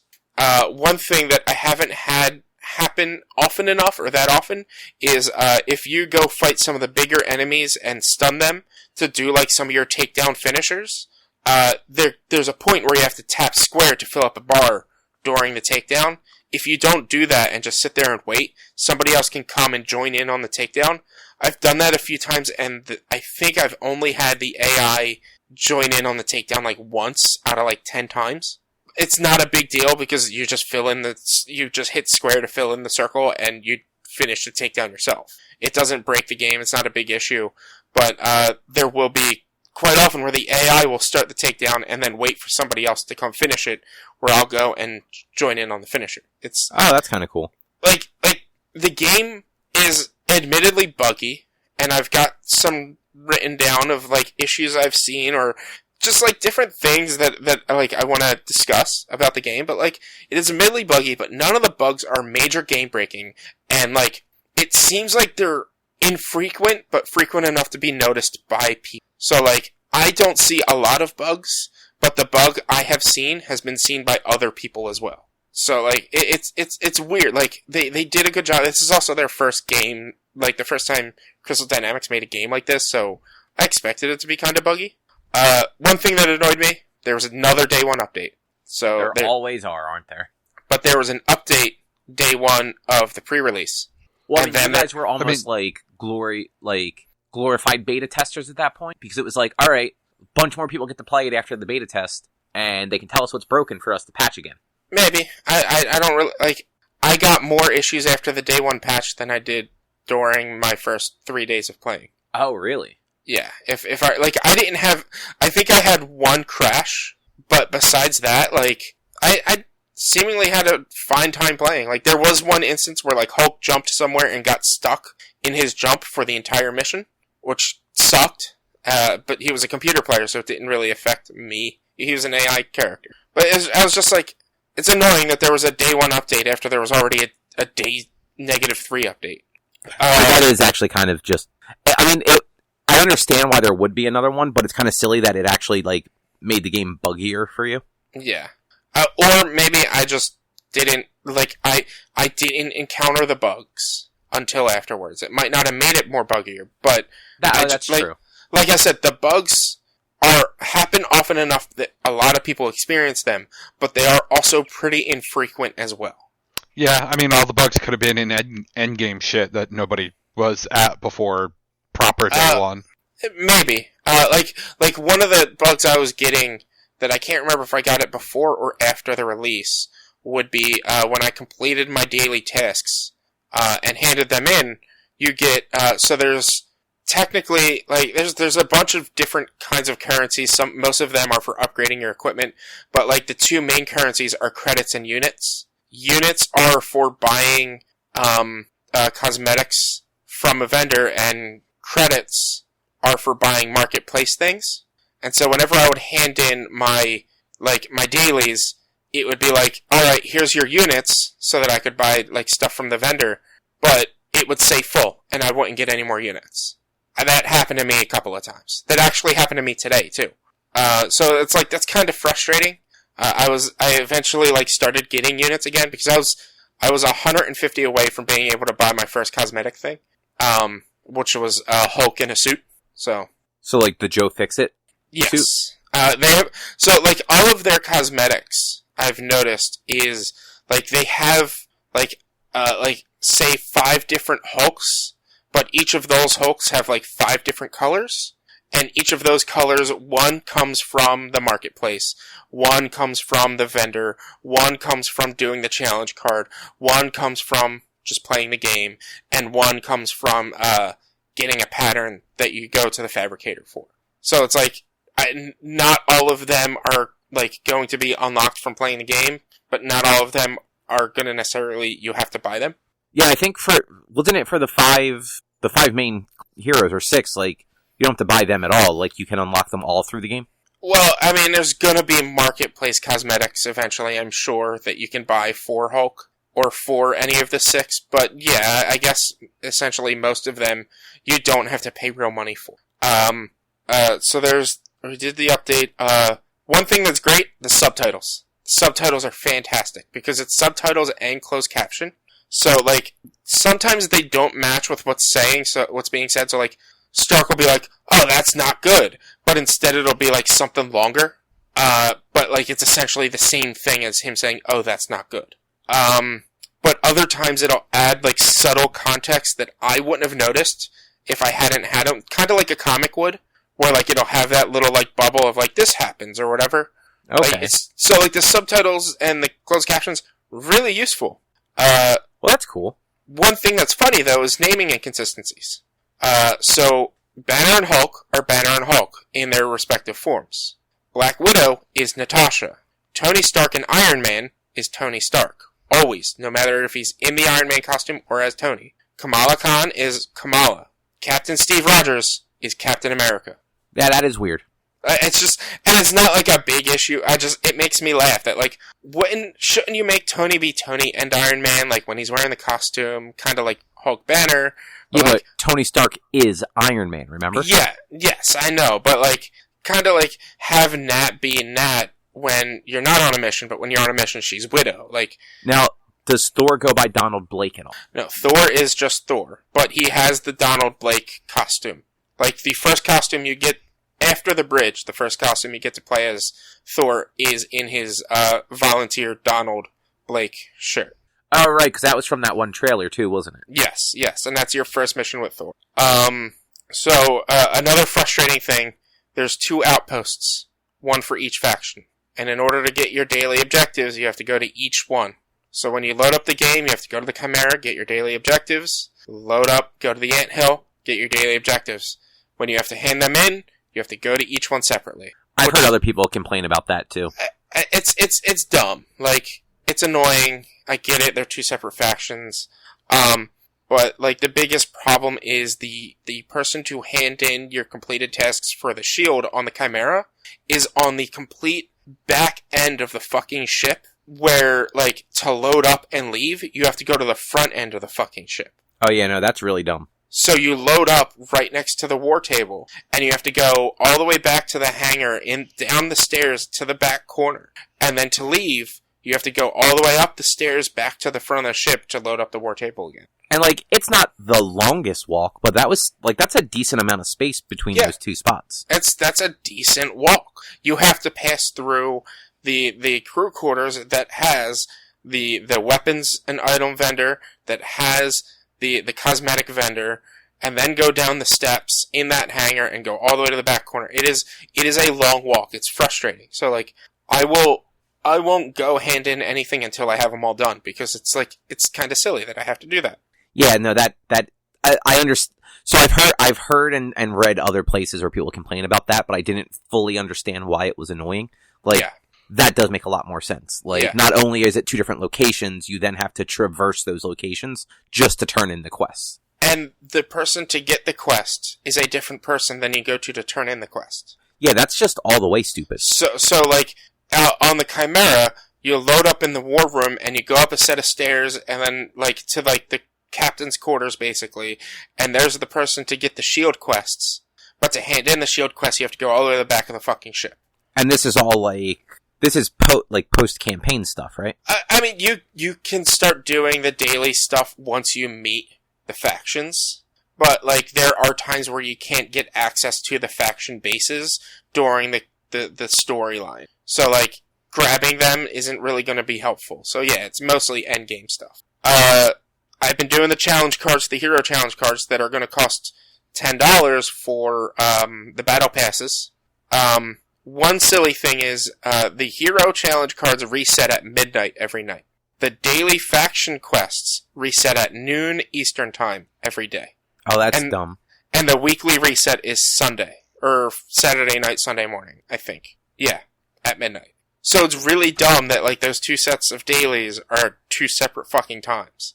Yeah, that really is kind of stupid. But the challenge cards themselves, like, if you do every weekly and daily, it'll take under 4 weeks, or about 4 weeks, to clear a challenge card and do all 50 steps. Your dailies and weeklies can be, like, hit a certain, hit like 4 enemies with 1 attack 7 times, or something like that.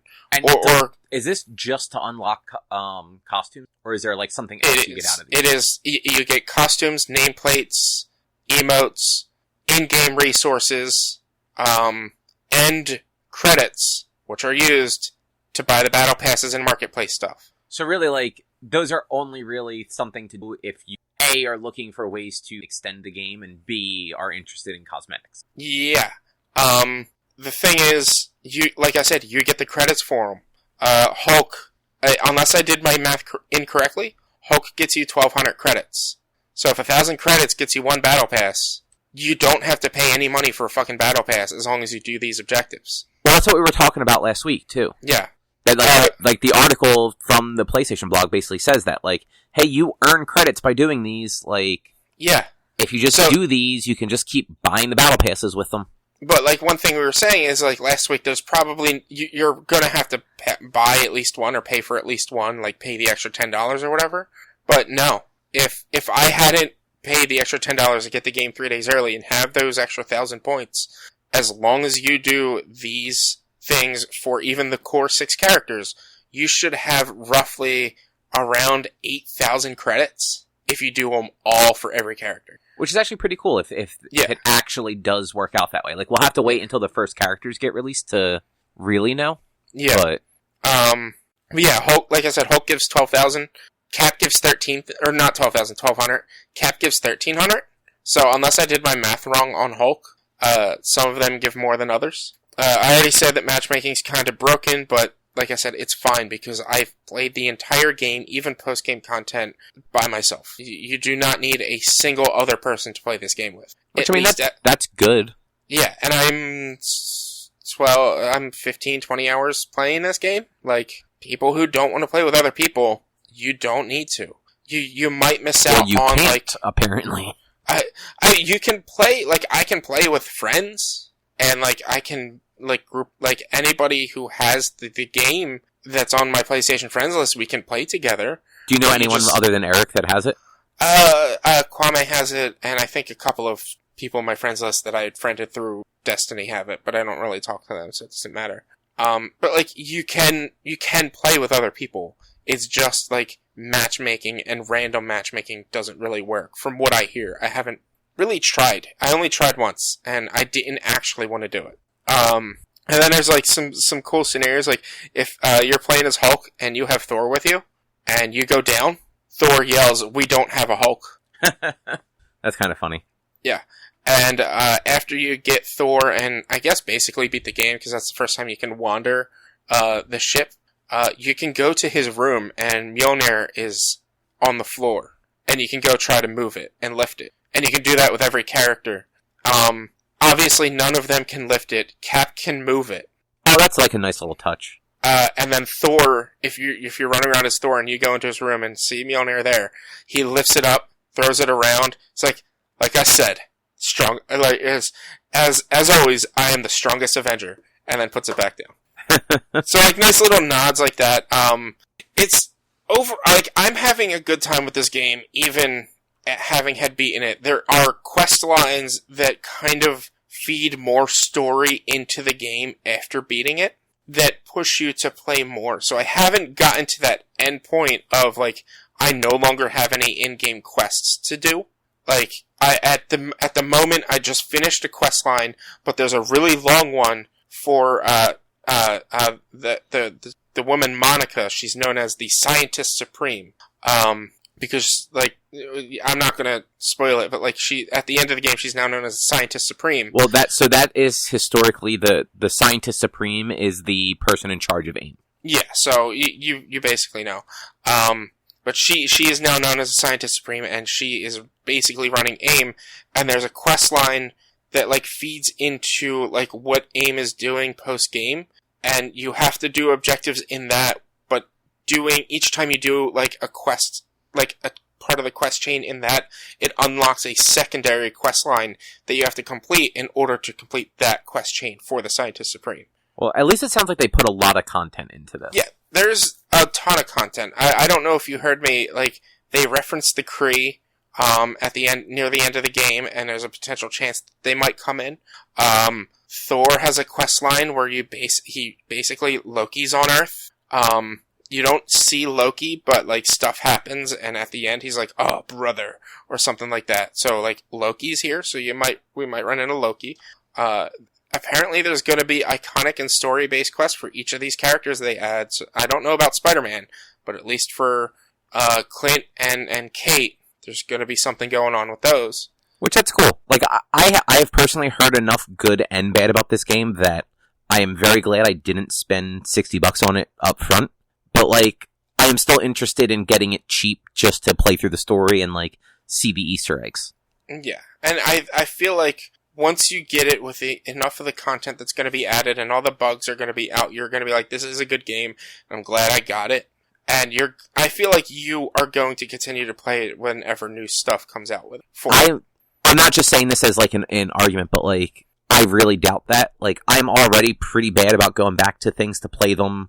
Like, even games that have DLC that, like, Spider-Man was really the only game that I've ever done that for, and that's because the DLC kind of, like, hit so quickly afterwards. Yeah. But I don't really care about cosmetics and gear scores and all that stuff. So, like... But no, like, story content. They're going to be adding not just characters, but story content as well throughout this. Yeah, but no, so what I was getting at with that was, like, I'm not... Once I complete the campaign, I'm not going to play anything beyond that because I don't care about, like, the gear score. And honestly, like, I have actually, myself have talked to a few other people about this game who, like, agreed that, like, the combat felt bad to them, too. So, like, I really don't expect me to enjoy the combat. Also, just a quick thing about the gear score. A number of the missions that I play, they aim towards your level. What do you mean? So, like, Cap is level 78 for me, power level wise. And Hulk is power level like 110. If I'm playing as Hulk, everything is at least level 110 or higher. If I'm playing as Cap, those same missions that are 110 are 78. So does your AI companion, like, scale with you then? Or are they just... Are they weak in those levels then? I died... Well, I mean, no, I don't die just as much with Cap as I do with with Hulk, but that's because of Hulk's mechanics and his self-healing mechanics. But, like, I die more than my AI tends to when I'm playing as Hulk than when I'm playing as when I'm playing with Cap. Like, Okay. I don't know if I'm wondering, but, like, I die a lot as Cap, but that's because Cap has way different mechanics than Hulk. No, yeah, I understand.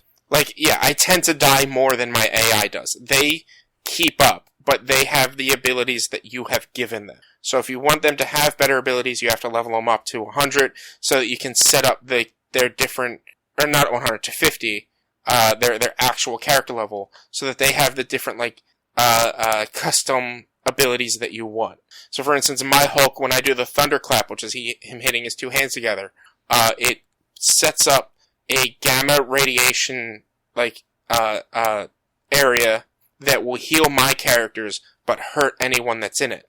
That Hulk, Okay. if I'm playing as Cap, Hulk has that ability. Yeah, and, like, I understand that is very much in line with the way, like, these sorts of games go, and that is the sort of thing, like, people look for. To me, that just sounds, like, super tedious and, like, turns me off of it. I mean... Like, I just want the narrative. Yeah, I mean... And you'll get the narrative. Like, I also, like, you'll get the narrative, and there's no, like...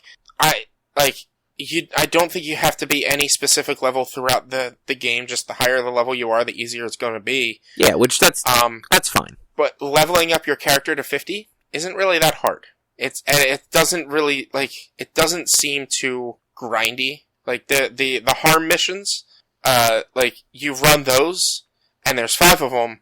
Anytime I ran the harm missions, I got at least 2 level ups. It's just tons of enemies that you fight, but they actually, you have to strategize on how to do them, so it makes it, like, easier and more entertaining. So, yeah, I mean, I think you might you'll enjoy the narrative. I feel like once you, like, find a character that you really like playing as, you might enjoy going back to I mean, like, that would be cool.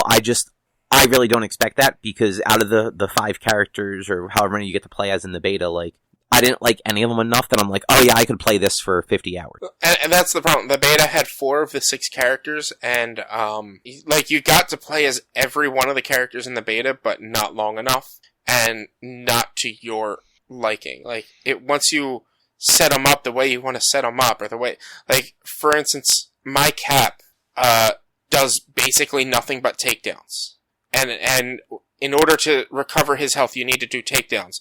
So I geared my Cap to do nothing but stun damage and takedowns. And that's all I fucking do. If I enter the Brooklyn Brawler, which is hitting both L1 and R1 together, I kept that going for about 3 minutes when you're only supposed to get it for about 45 seconds. Because the way I have him customized, every time you do a takedown, it adds time to your Brooklyn Brawler timer. So, there's so much customization in this game that if you don't like a character initially, I'm sure you'd be able to figure out, like, tweak them. But so it's not the specials that I dislike, it's the actual just melee combat that felt bad. And I mean, Well, we've talked about this. You don't feel that way. Like, you don't understand what I mean when I say it feels bad. but like I don't like playing as Thor. I think Thor sucks. I think his combos, or at least what I have set up, sucks. I really don't like playing as him. But like, I have leveled him up to get to a comfortable spot where I do start to enjoy playing as him.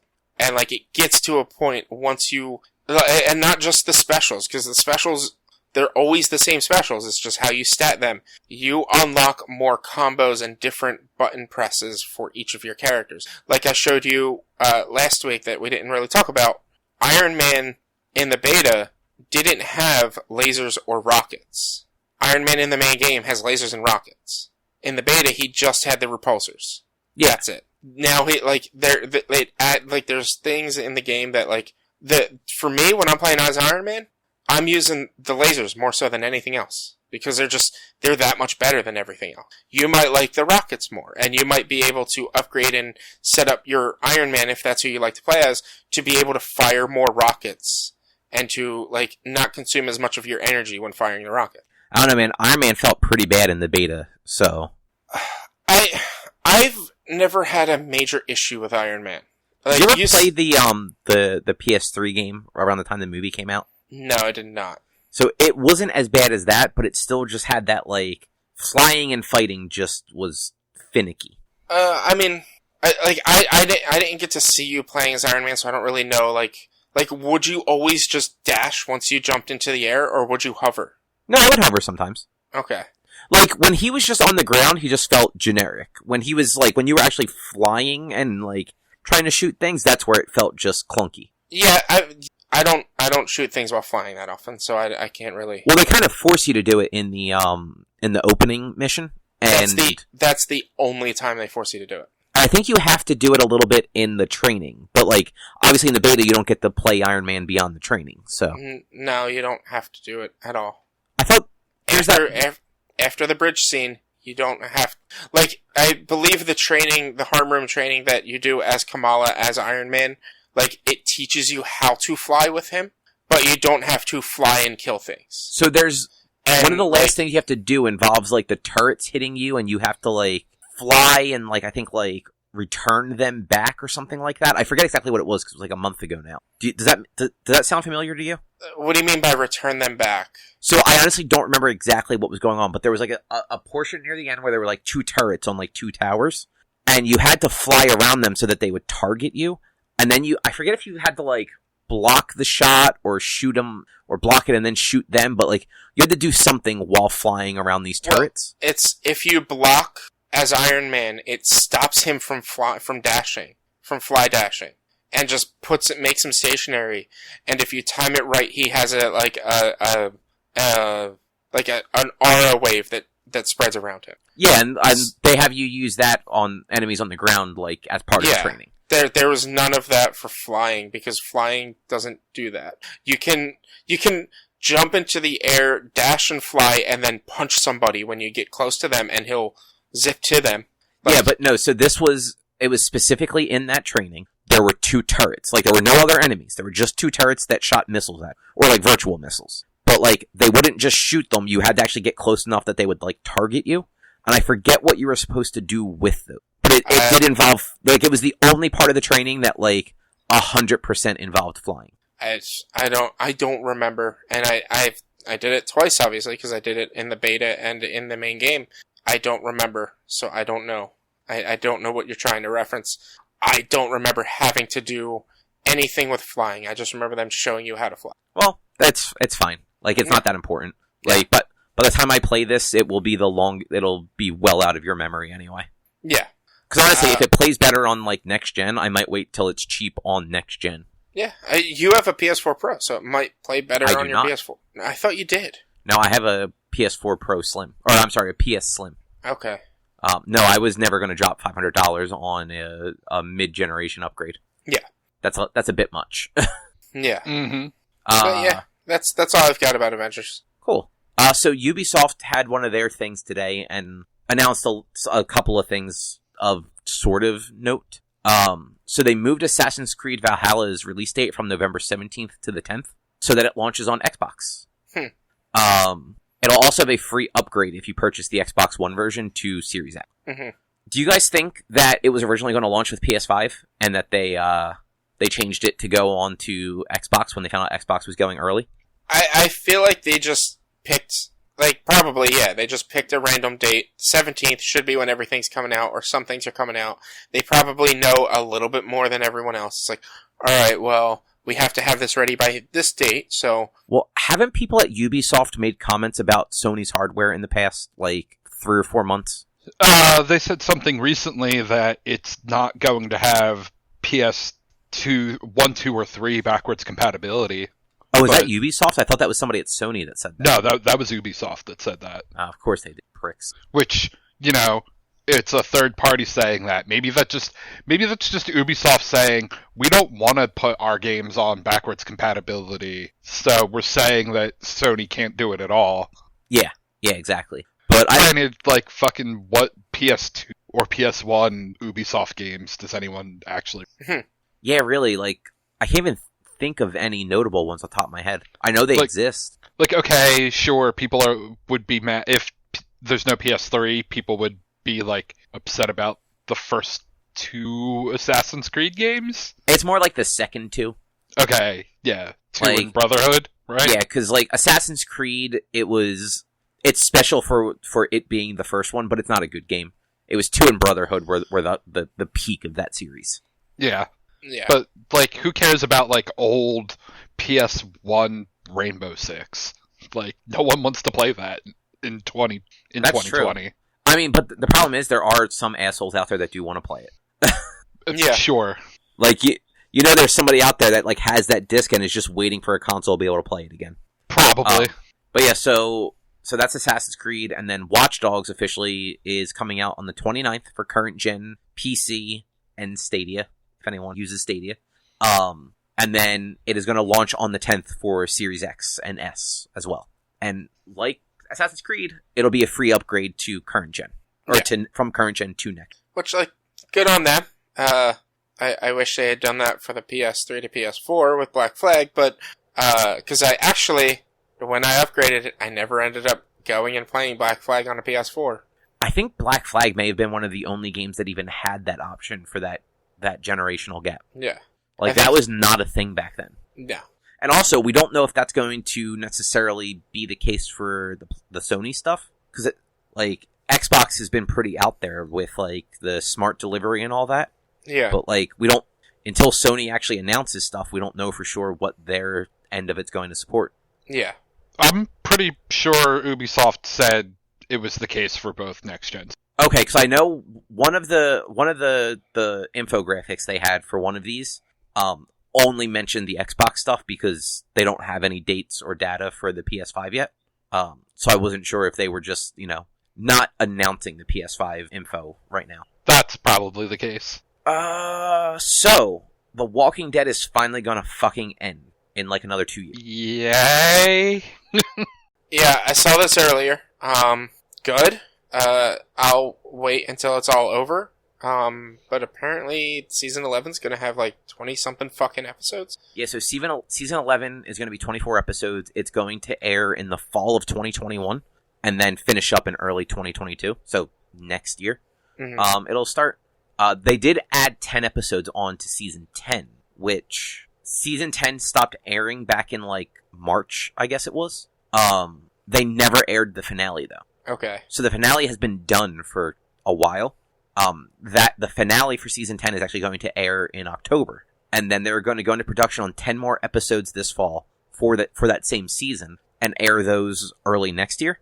This way there's not too big of a gap without Walking Dead, I guess. Okay, yeah. So they're going to have a season 10.5? Basically, yeah. It's what AMC does for all their shows. Yeah. But so while, after the finale airs for 10 and before the next 10 episodes of it airs, that is when Fear the Walking Dead Season 6 and the first episode of Walking Dead World Beyond, I believe it's called, is going to air. Mm-hmm. So that'll air, like, October through, like, early winter, I guess. But, like, it gets even worse. So they're going to end the main series. Those 2 spin-offs are going to go.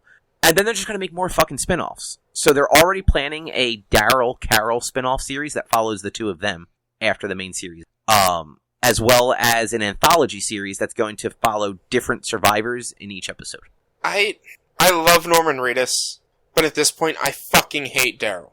And it's he's a useless character because they made him this like non-vocal sort of like withdrawn character.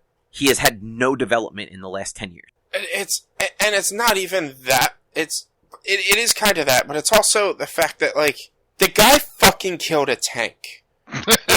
In this world that's supposed to, it's fucking zombies, but it's supposed to be kind of grounded. The dude killed a fucking tank.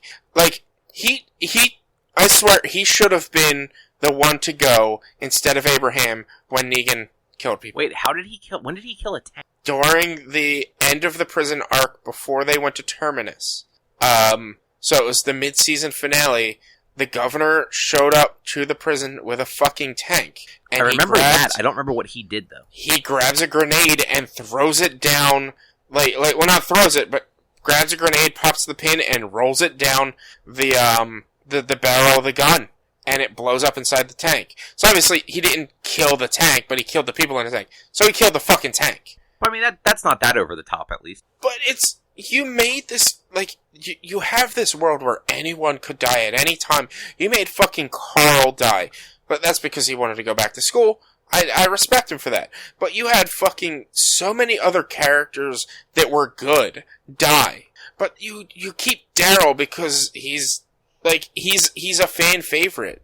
And I fucking hate him for it. And I don't hate him for that. I just hate that, like, they tried to make him this focal point after Andrew Lincoln left. Yeah. But they never gave him any character development. No, and it's just, and now you're gonna finally put Daryl and Carol together, which people have been wanting for 5.5 fucking seasons. It might not be romantic. But, like, it's just, yeah, because Carol, at least at the end point when I was watching, was with Ezekiel. Yeah, no, as far as I know from seeing bits and pieces while Erica watches it, they are not together after the Whisperers killed the boy they adopted.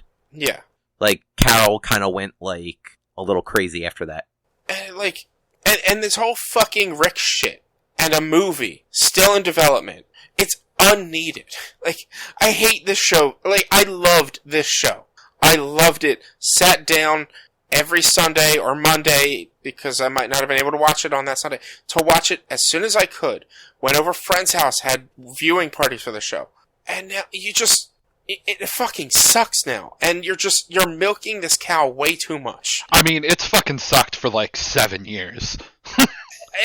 It was good. Only like 6. Okay. Yeah, like it was good until like the war with Negan took 3 fucking seasons. Yeah. I mean, like I was also super into that show for a while, and it just fucking got real dumb.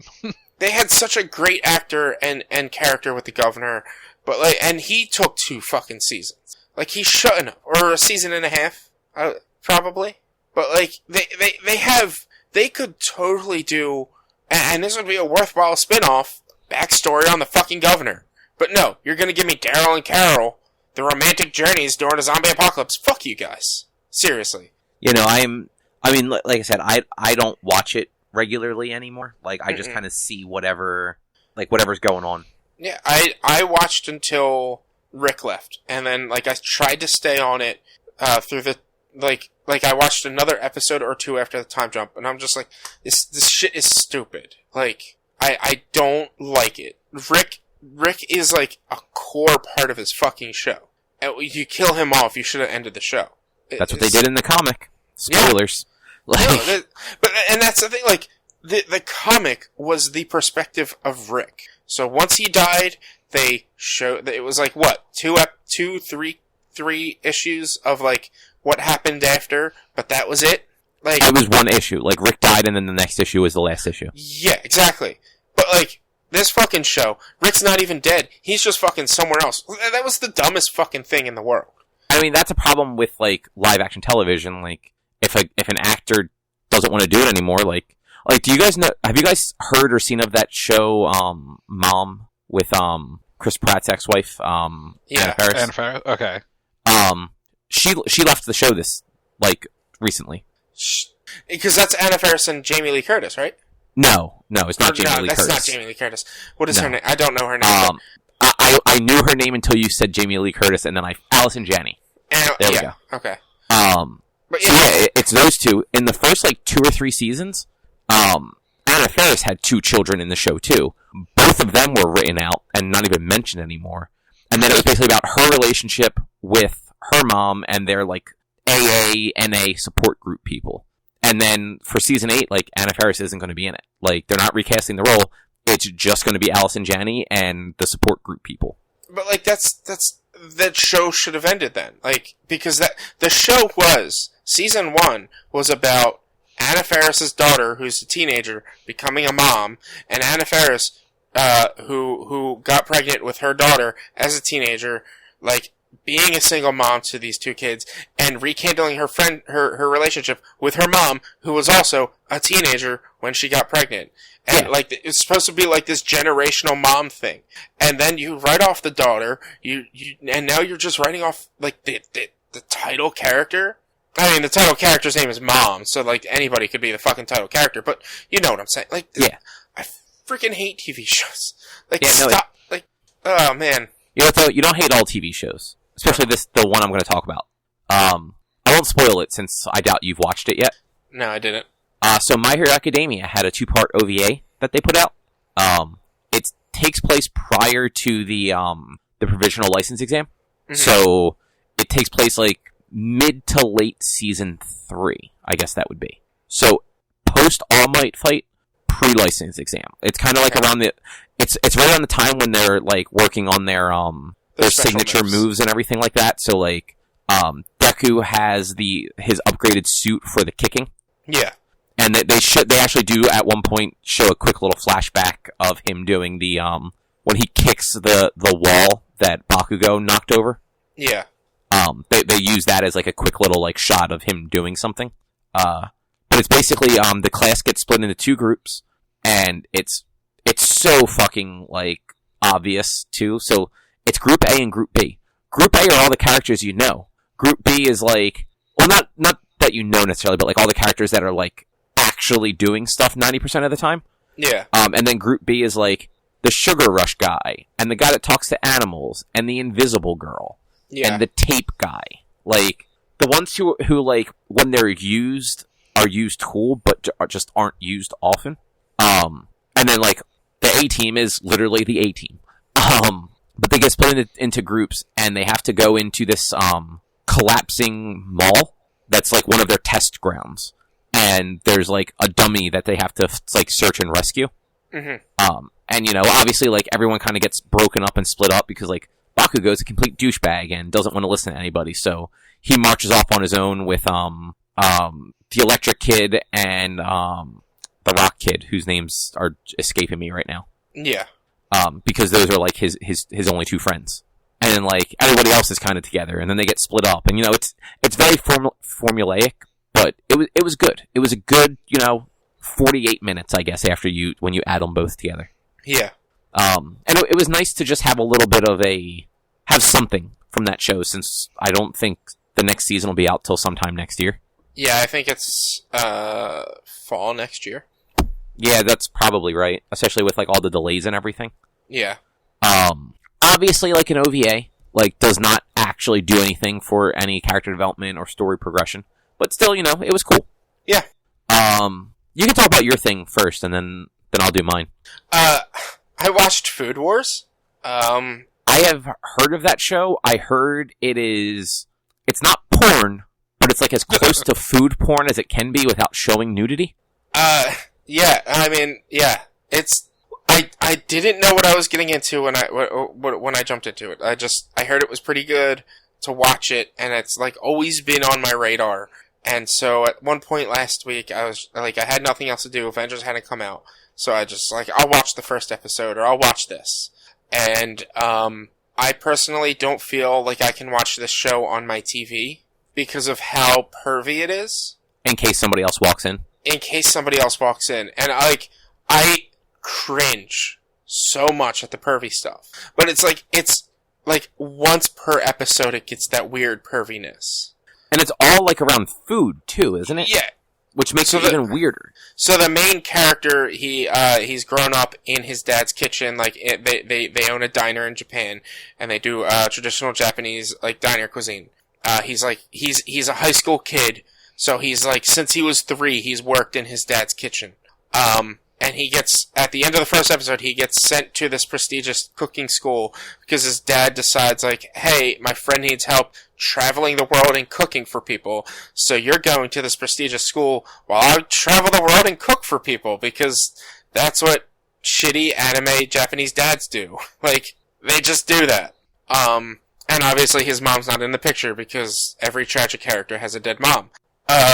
So, like, the first episode opens up with the kid and his dad having a cook-off, and somebody tasting the food, and it's like, alright, the dad wins just by a little bit. And he's like, oh, well, you should, the kid then turns around and is like, you should try my new creation, squid and peanut sauce, or something like that, and feeds it to her. And then it becomes full-on tentacle porn without showing nudity. Like, the tentacles are covering up everything. And I was just like, what the fuck am I getting into? What is going on? And I turned my computer more because Jensen was working at the time, so I turn it more so that she can't see it. Always watching porn during work. I was off all last week, so I wasn't watching during work. Then that scene ends, and it's pretty good. Like, it sets the scene, of, like, oh, these people want to buy the plot of land because they want to develop a big high-rise on it, and blah, blah, blah. And it comes to the, like, end sequence where, like, the dad's away, and somebody ruined the kitchen while they were gone, or the diner while they were gone, and ruined all the meat. And the kid on the day before, was like, if we can't make our customers happy, we'll close shop. And the girl comes in, the woman comes in the next day after all the meat's ruined. It's like, I want a nice meat dish. And you can't do that because it's all ruined, so you're gonna have to close shop and we get the plot of land. So then he makes this dish. And she has, like, a few bites, and every bite, like, her body, like, squeezes in more and more, like the anime girls do when they're getting ready to, Somebody watches a lot of anime porn, apparently. I've never watched. No, this is just from watching really weird, like accidentally watching this pervy shit. Like, yeah, accidentally with air quotes. Like, it's even the stuff that happens in shows like My Hero or like Naruto, where like their face gets all red and they squeeze their legs together and stupid shit like that. Like, this like, she takes, like, every bite, her face gets redder, and, like, she's like, oh my god, this is so good, and, like, her squeezing her legs tighter and tighter, and then, like, the third bite, she just screams in pleasure, and her, like, this dream sequence of her and her clothes just flying off, because it's so delicious. So everything that he makes is basically that chocolate cake from The Matrix 2. Basically, yes, yeah. So, like, I wasn't sure I was going to continue, but then I was like, after I put it on the outline, I was like, fuck it, I'm just going to try. So during my lunch break, I sat down and watched 2 more episodes, and the next 2 episodes weren't any worse, but also weren't any better. Well, so I'd never watched it. I heard about it, and it sounded really cool, and then I heard, like, about that, and I'm just like, maybe not. But, like, it keeps happening later on, but it's all high school girls after that, isn't it? Yeah, and that's what makes me cringe about it. And I'm just like, they're high school girls. Like the second episode, like, it only happens at the very end, and like he goes to the school and he learns about the school, and like it opens up with like the girl, at a hot spring. And then she, like, looks over and sees, like, a bear in the hot spring, and then yells disgusting, and then it flashes out.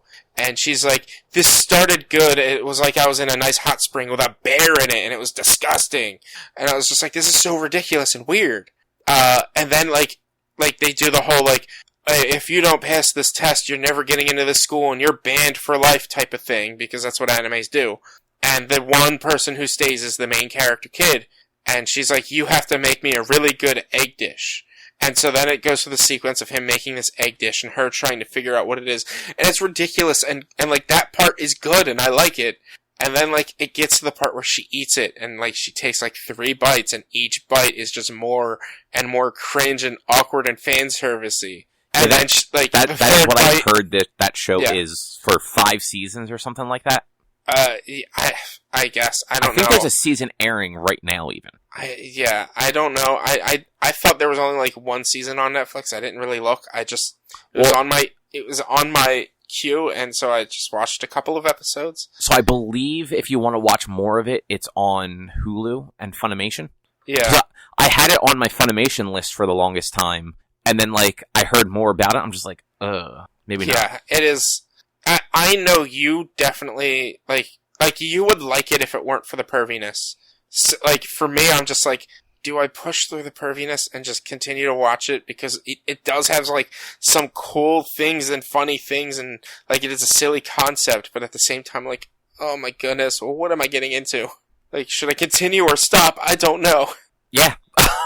Yeah, oh boy, it's ridiculous. Anything else you want to say about it, though? No, I'm not gonna say go and watch it because it's weird. You're honestly not sure if anyone should. I'm not even sure if I will. So, I've been watching this show since July, called The Misfit of Demon King Academy. Mm-hmm. It's airing now. It's about 10 episodes in. New episodes come out Saturdays on Crunchyroll. Okay. It's very different from what I'm used to. So it's a world where like demons are a thing, and it's like a fantasy world. They're not like demons like you think, like horns and cloven feet and like monsters. They all just look like regular ass people. They all look like anime characters. Yeah, anime demons. Yeah, and like they're in this world where like everyone there is a demon. Some people are like pure blood and royal, and they get like special treatment, and they are favored by fucking everybody. Mm-hmm. And then there's other people that are mixed with like spirits and stuff like that, and they're lower class, and they basically get shit on all the time.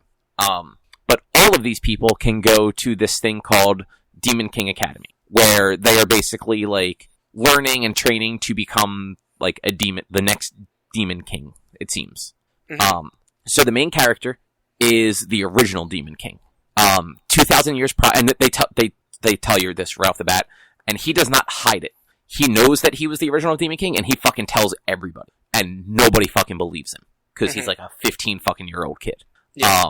But 2,000 years prior to the show starting, he makes a deal with basically the hero of the humans who they've been at war with. And they both want the war to end, and he's basically like, look, we can end this war, you have to kill me. Like, you kill me, I can expend this power, that will do this thing that will then separate our two worlds, and there'll be peace.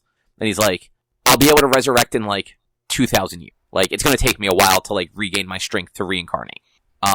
So 2,000 years later, he reincarnates, and, he reincarnates as a baby. He is born from, a young couple, and, one of the scenes is them trying to pick a name for him, and him talking with his, deep-ass anime voice, saying, this is my name. And then within the span of a few months, he goes from newborn to, somewhere between the ages of 15 and 18. Yeah. Physically. And he goes and enrolls in this academy, and because his parents were, mixed race, low-level people, he's considered, a misfit. And everyone looks down upon him, and he basically gets told he's shit. Except he is actually better than every single person there, because he is the person that they're all constantly referencing. Yeah. At some point in those 2,000 years, though, somebody came through and basically did something that rewrote history, so that everybody thinks that this other person demon was actually the Demon King. Including, there's 6 or 7 elders. And these people were alive 2,000 years ago and are still alive. And they're considered, the most powerful, demons under the Demon King. Mm-hmm. They even don't remember him being the king. But, through different things, he, proves that he is and, basically gives them back their memories. But, the whole show, he's just constantly doing bullshit that, everyone's just oh, no, you can't do that. Or, oh, we don't know how this works. And he just, snaps his fingers and, resurrects people. One of the things is an actual tournament fight. It's very short, but he the guy he's facing is royal and a super douchebag, and he spends 15 minutes of the episode killing him over and over again and resurrecting him. Huh. Literally just with just the wind that comes off of him flicking his finger is just disintegrating the guy to dust and then resurrecting him a second later.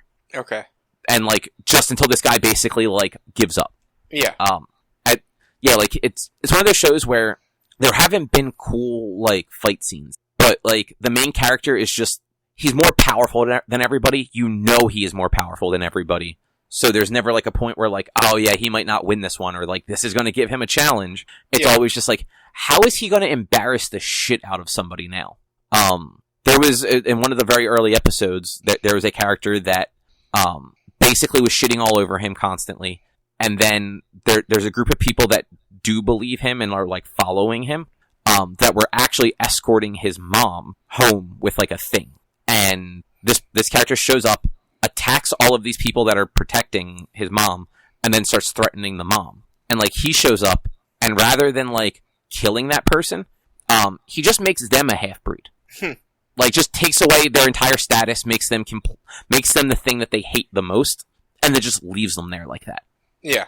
It's like, no, this is worse. I don't have to kill you. I can just literally make your life a living hell. Yeah. Bye. It's pretty good. Yeah, it's been super interesting. It's only subtitled. There is no dub for it since it's on Crunchyroll. They've been dubbing stuff lately though, so like it could happen at some point, or like Funimation or somebody might pick up the rights, or Viz. It's good though. I believe the first season is only going to be 13 episodes, so there's 3 left. Hopefully it gets another season though, because like I said, like it's not like super action packed or anything like that, but the world that they're building and sort of the characters that they're introducing as it goes on, it's just really interesting, and I'm excited to see sort of what the world actually totally turns out to be, especially with like the mystery of like, why does everybody not remember him and remember some other guy? Yeah, that's interesting. That sounds pretty good.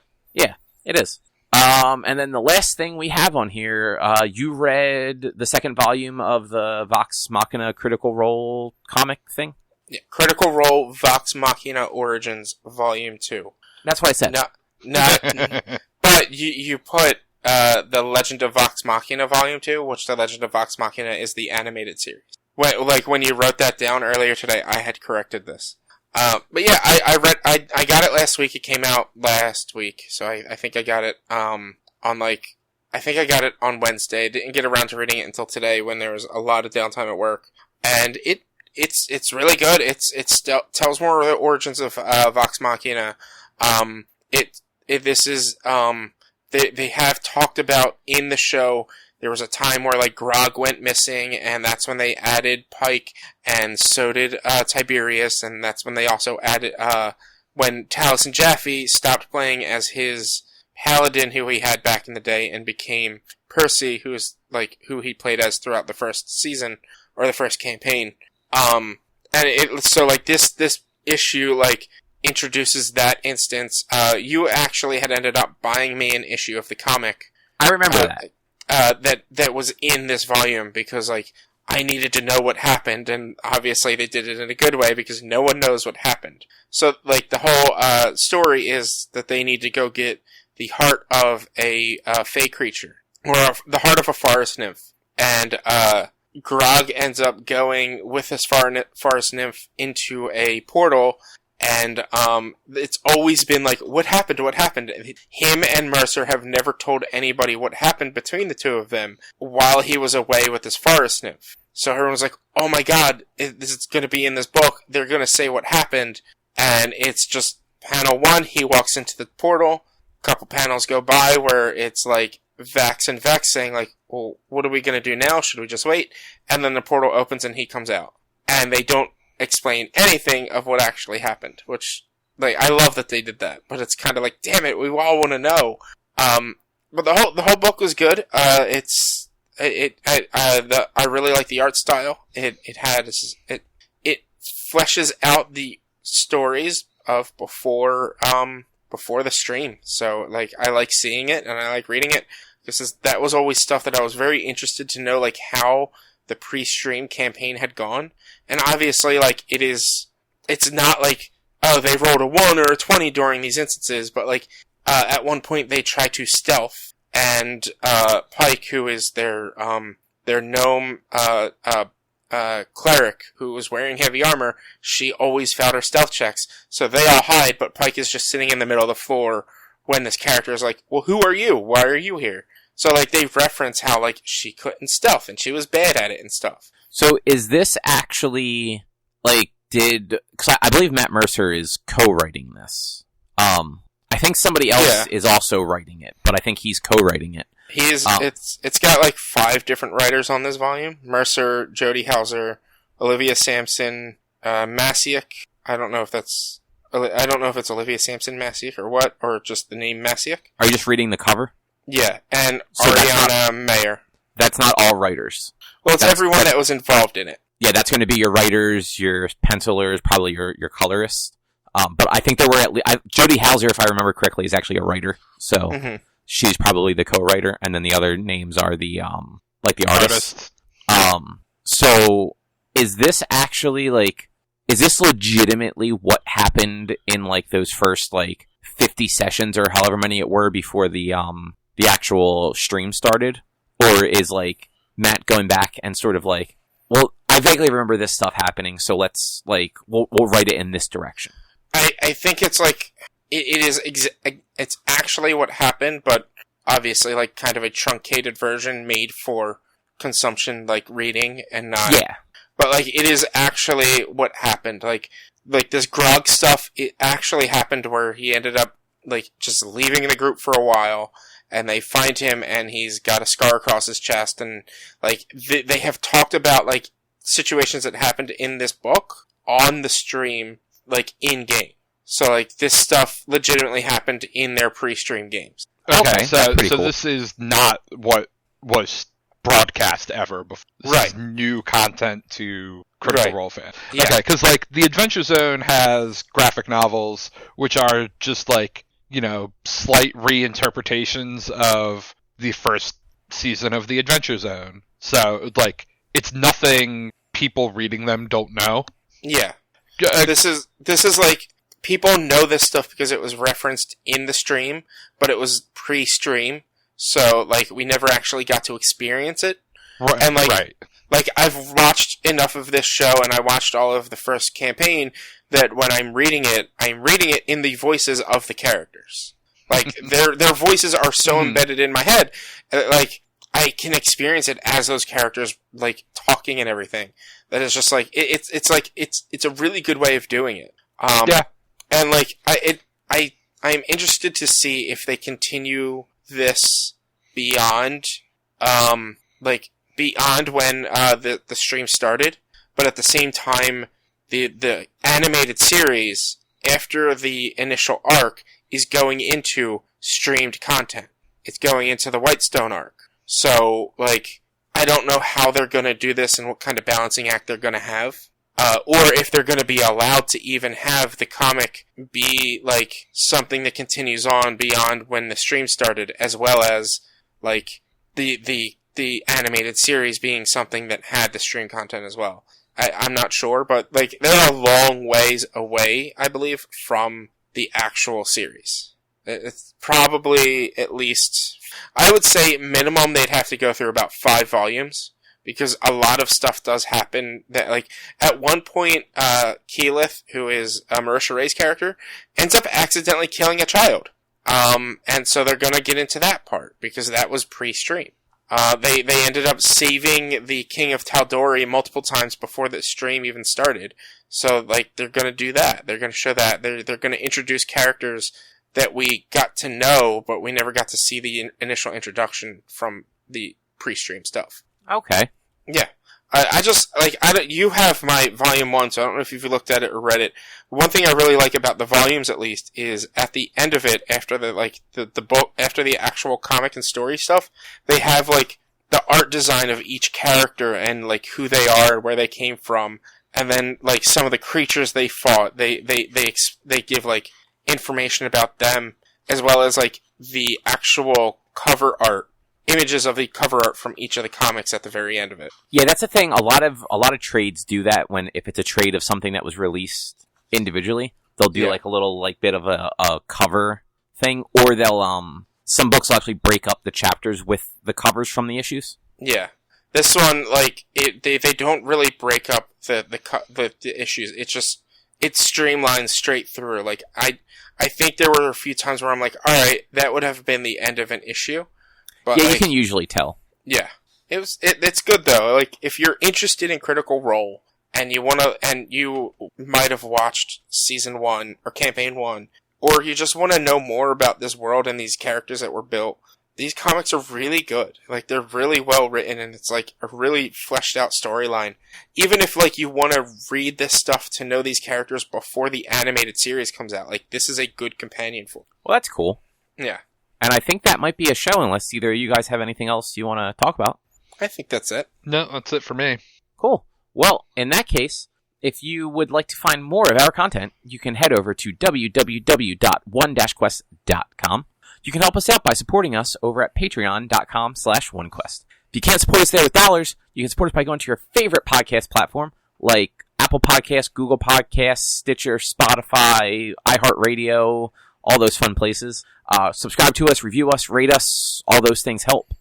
You can find us on social media at facebook.com/onequestonline or at @1_quest on Instagram and Twitter.